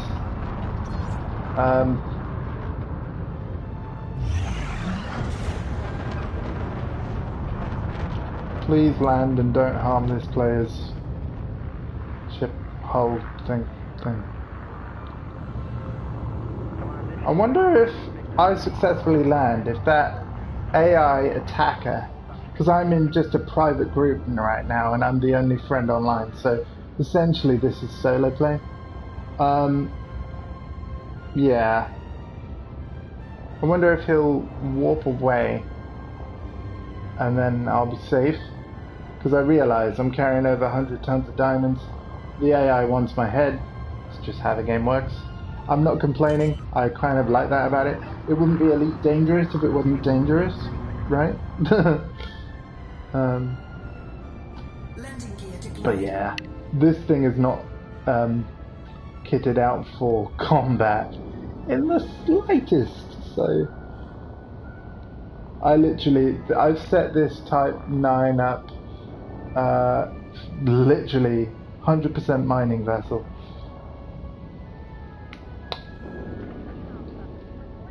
I would say the Python's kind of better, right? But I don't know what I did. I can't remember what I did, but I didn't have enough collector modules on my Python.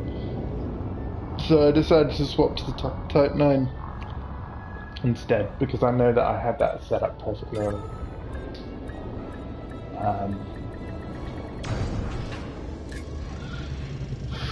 Oh, he's got repair and he's got refuel. I don't mind giving this guy some money and paying for that.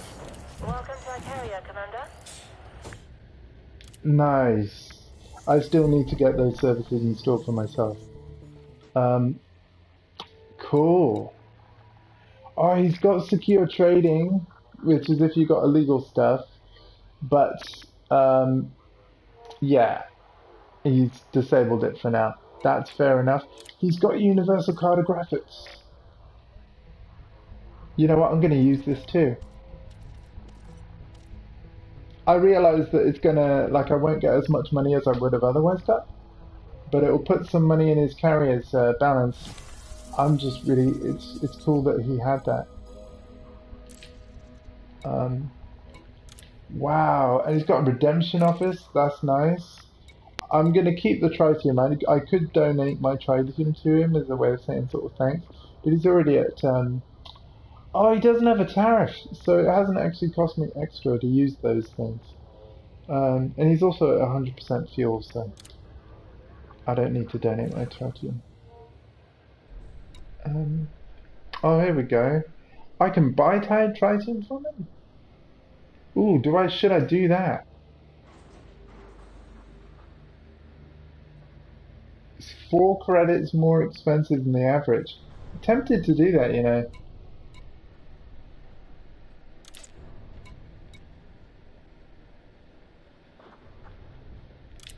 Don't worry, I'm not hitting the button, but yeah, 59 million. That's a lot less than what I can get shopping around. But when you consider that, you know, I mined those diamonds for nothing, it just took time, and he's a place to sell to literally in the same system. If you just need some money, this is actually really good, and I can definitely understand why there's so many carriers here in this low temperature diamond hotspot. Absolutely, I think this works. This was a good addition. I'm going to buy this Tritium, given that it's only 4 credits per unit more expensive than the average. I know it's going to cost me 31,000 credits, but wait, whoa, no, sorry. 31 million. How many? Oh god, that's like all my money. That's like all my money.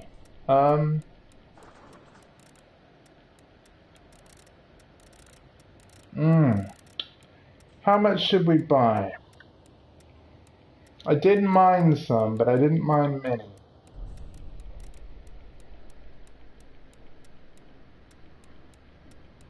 Should we even buy any? I think so. I think because he's not really got a tariff on.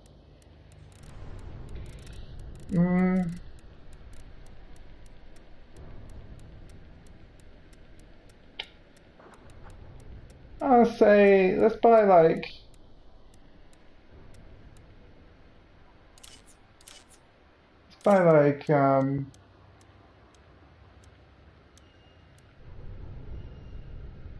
yeah, let's buy about 10, no, just under 11 million worth.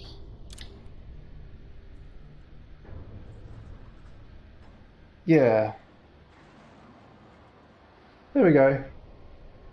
That'll do. That'll please him. Now let's put that in my carrier.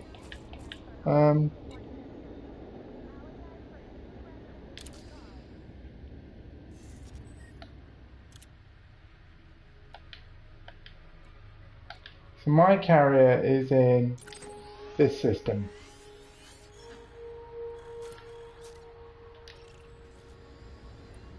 Six jumps away. Landing clamps disengaged. You have liftoff. So we now have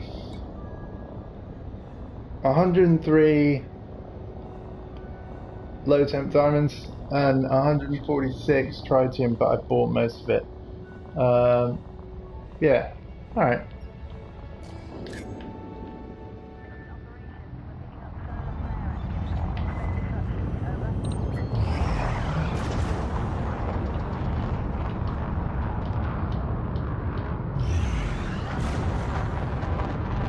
I wonder how much that's going to give me in terms of like refuel and jump range for the carrier.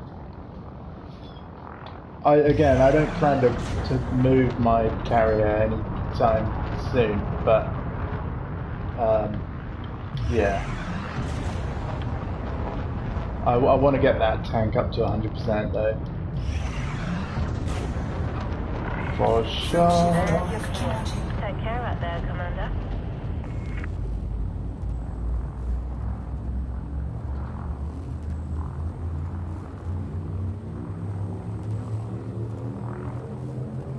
Ready to engage.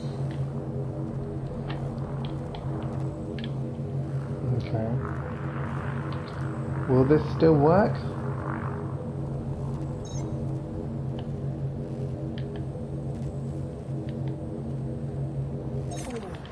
Oh, it does. 2, 1. Interesting. Like straight through the asteroids.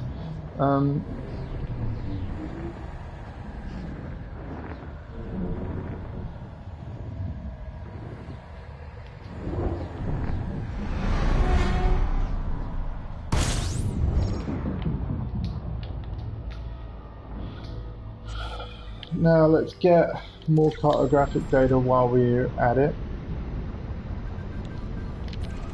Oh, probably risky, actually. The diamonds. Yeah, let's not do that. Let's just go.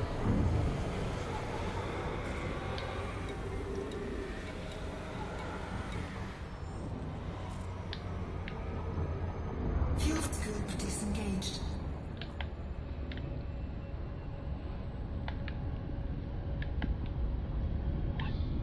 Frameshift drive charging.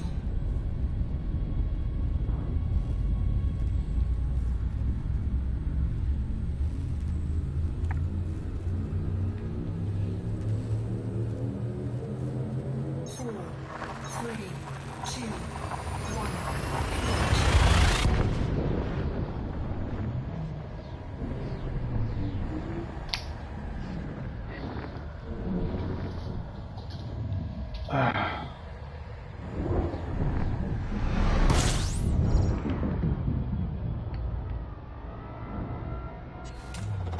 Fuel scooping.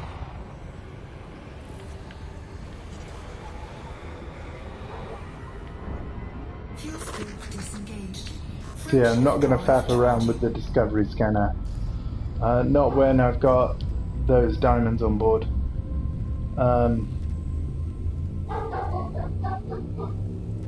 And yeah, with the cost of the tritium there, it would be better to sell the diamonds and then buy the tritium, because to be fair, it would only take one decent sale of the diamonds to completely fill up on tritium, by the looks. We're about to find out how far 147 tons of tritium is going to get us.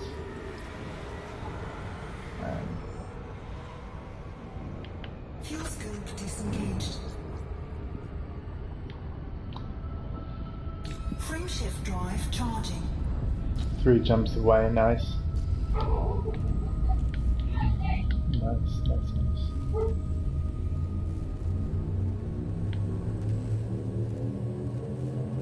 4, 3, 2, 1.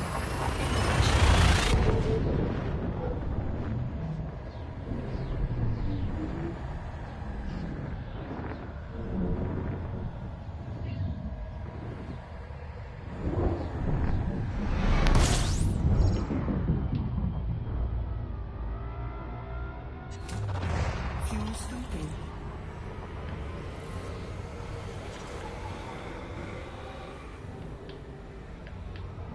Fuel scoop disengaged.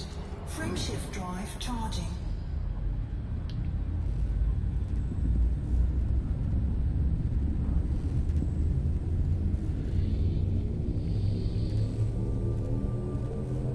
Four, three, two, one.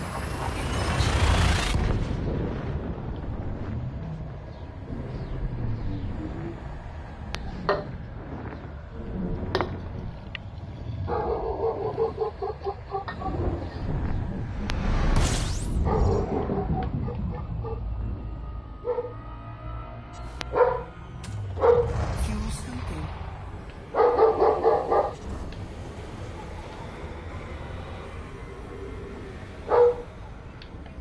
Fuel scoop disengaged. Frameshift drive charging.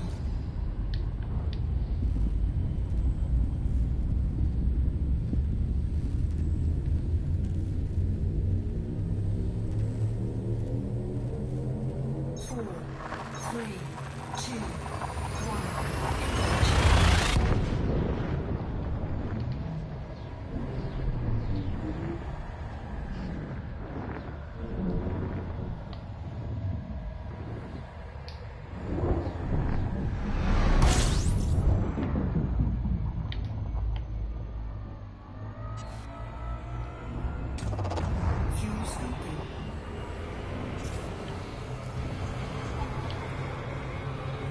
Right.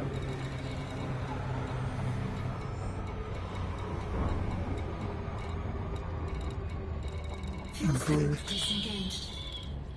Ridge House, there we go. Almost there, folks. Yeah, the cruise is a little crazy.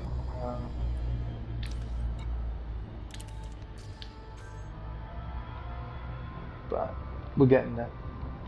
Hello to whoever just tuned back in. I'm literally dropping off my cargo, and I will be, to be fair, I'll be logging out and stuff. But before you go, I'm going to be streaming Last of Us on Friday morning, and every day after that, pretty much the majority of the day, because I've been really excited for the game. It will be an emo only chat, because I not only want to get really immersed, because this is the thing, I was just going to play the game, not stream it, and enjoy it. But a lot of people that I know really want to see my reaction to it, like my genuine reactions and stuff. And I figured the majority of people that are going to be streaming the game are going to have like chat, right? And constantly be talking to the chat and interacting with the chat. Obviously that's a really good thing. But it does take away from the immersion. And so I want to do a stream, a kind of a immersion stream, if you will, for everyone, where we all can just look at the game and enjoy it. And hopefully you'll all laugh at my reactions, whatever they might be as well. So that's my plan for Last of Us Part 2 on Friday.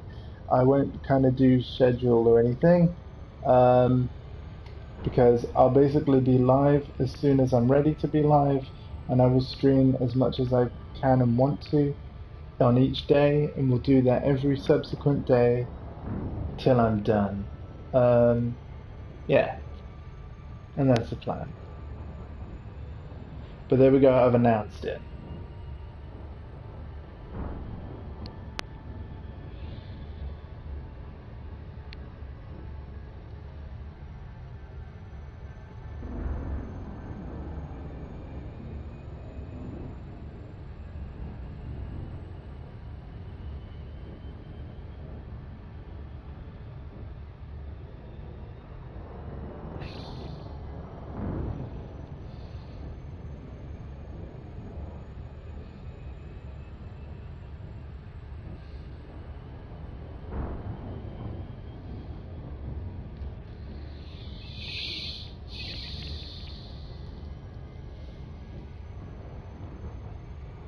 It's a shame you can't say where in the system your carrier actually is. You know, or if you could, I didn't get that memo and I haven't figured it out yet. But hey, we'll get there soon. We'll get there soon. Has it moved?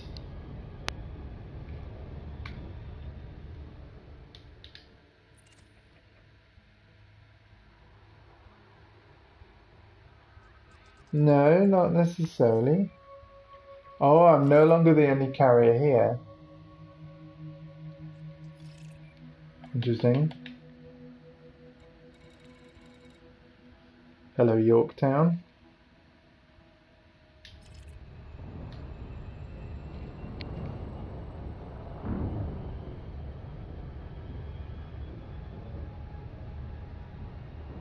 I was the only carrier in this system this morning.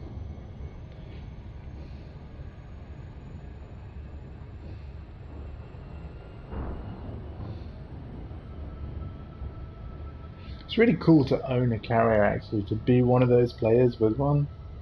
I know that might sound really dumb. And I don't know, like, it's going to be interesting to see how well I'm able to keep up with the weekly upkeep. Or not, as the case may be.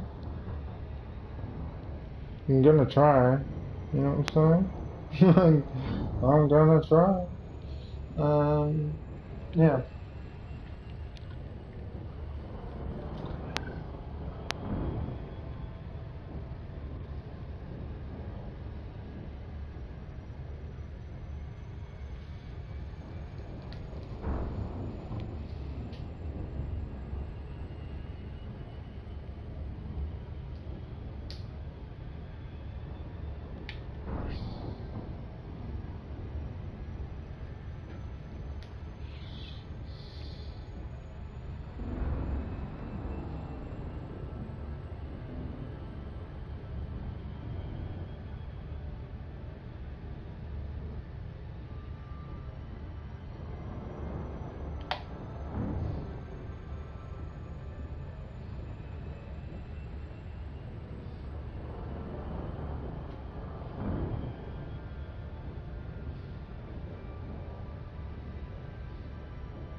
Oh yeah, this Super Cruise is starting to feel a little long.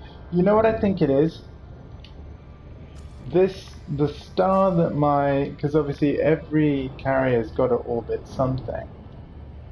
The star that the carrier will be orbiting will be very large, and in the 4 hours that I've been mining or whatever, or just not in this system, the carrier is now like the other side of the star, so the Super Cruise is longer than it was. Yeah, that's probably what's happened.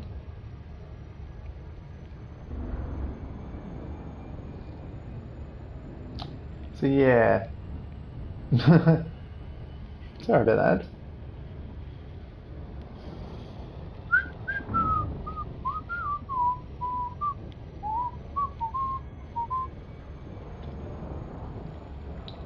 Good God, this is taking longer than I thought.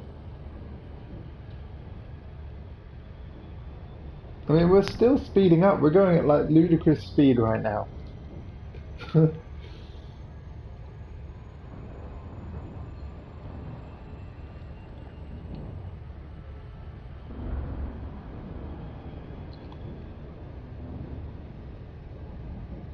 Oh, for the one person here, I don't know who it is, but thank you for still putting up with me and this, what must be really uninteresting gameplay.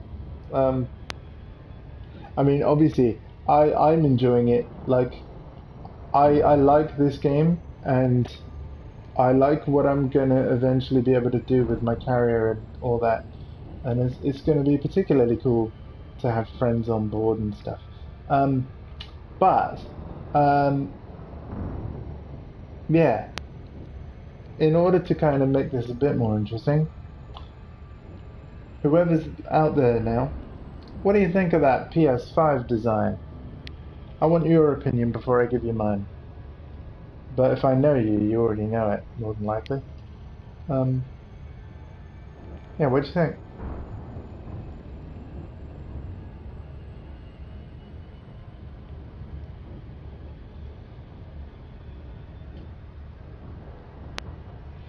Of course, if you don't want to say or chat, that's fine. I lurk in a lot of Twitch channels too, which I said that earlier in the stream as well, so yeah, it's cool.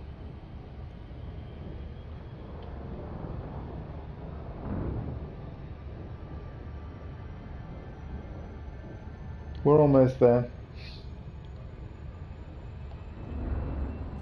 Whee! You know, I'm gonna do this, and then that's when someone's gonna interdict me. Gonna be messing around with like, you know, the blooming camera angles and random rubbish. Oh, we are actually really nearly there now. It's gonna have to start slowing down.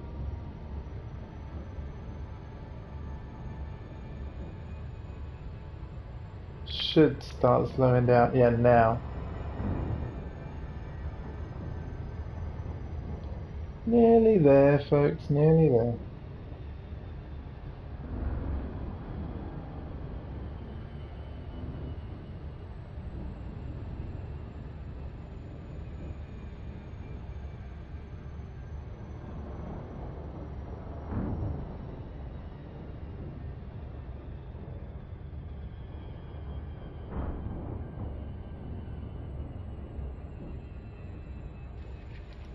All in all, I'm glad I streamed this. I think I'm gonna do that. You know, I know that mining streams aren't particularly exciting, but it has been. It's to my surprise, people still have tuned in. People have still chatted every now and again. That's been really nice. And obviously, if people don't want to watch, they'll just leave. So it's cool. Um, obviously, someone still is watching.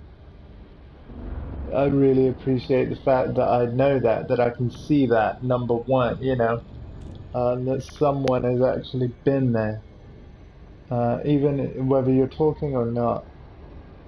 It's nice to know that someone's actually like there, you know, that you're actually playing this for someone. You know, they've got something to watch and listen to while they go on about their day. And I hope you're having a good day, by the way.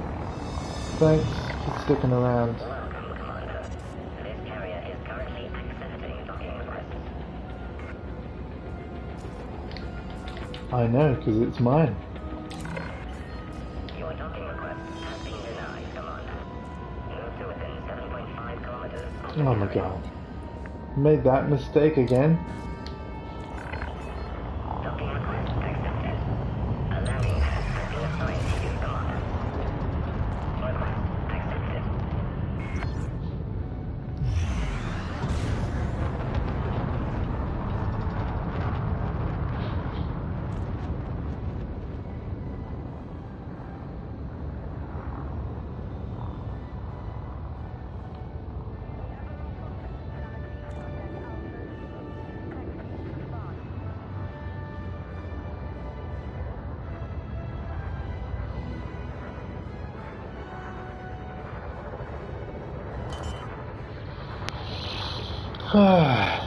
Nice to finally be docking.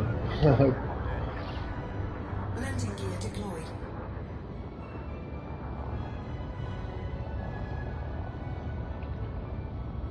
Yeah, now so we'll put the tritium in. Taking a screenshot before and after. I think I'm at 47% on the tritium fuel tank Scan right now.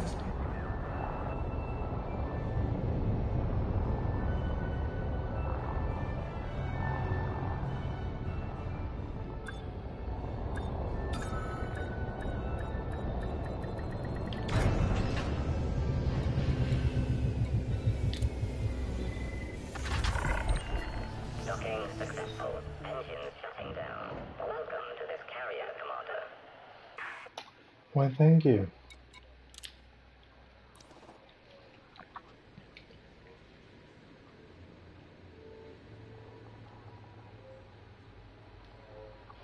Yeah, so we're at 43% at 437 units. So, 146. Oh, literally makes it so each ton is a unit, I think. Cool. And now we're at 58. Very nice.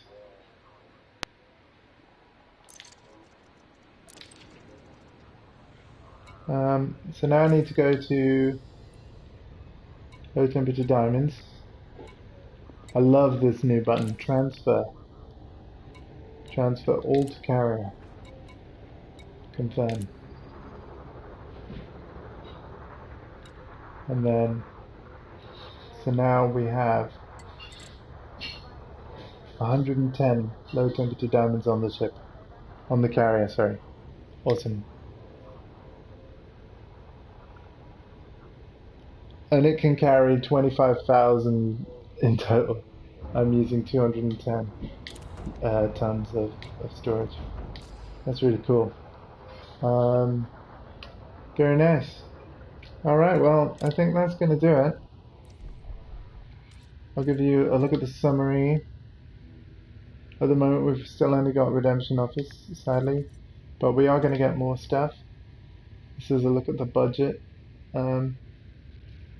And yeah, I hope you've enjoyed this stream. Because I will do more of this exact thing. I appreciate those that were here at the start and helped me test, because that was all a bit of a mess, but you know, I confirmed what I wanted to confirm, ready for Friday. See you for Friday for Last of Us Part 2 and all the subsequent days till we're done. That's going to be fun, even if the chat's going to be emo only. Again, apologies for that, but it's just sort of how I want to stream it. Given the choice of how I want to stream it, and with it being my stream, I suppose it is my choice. But I hope you enjoy it and actually enjoy it more because of that. I'm hoping so. I think you might. But yeah, we'll have to see. Anyway, take care, and I'll catch you soon. Thank you for being here all this time. Alright. How many arcs did we get in that session? 24. Not bad. Not bad. Yeah. It's something. Yeah. Alright, take care. And all the best. Bye-bye.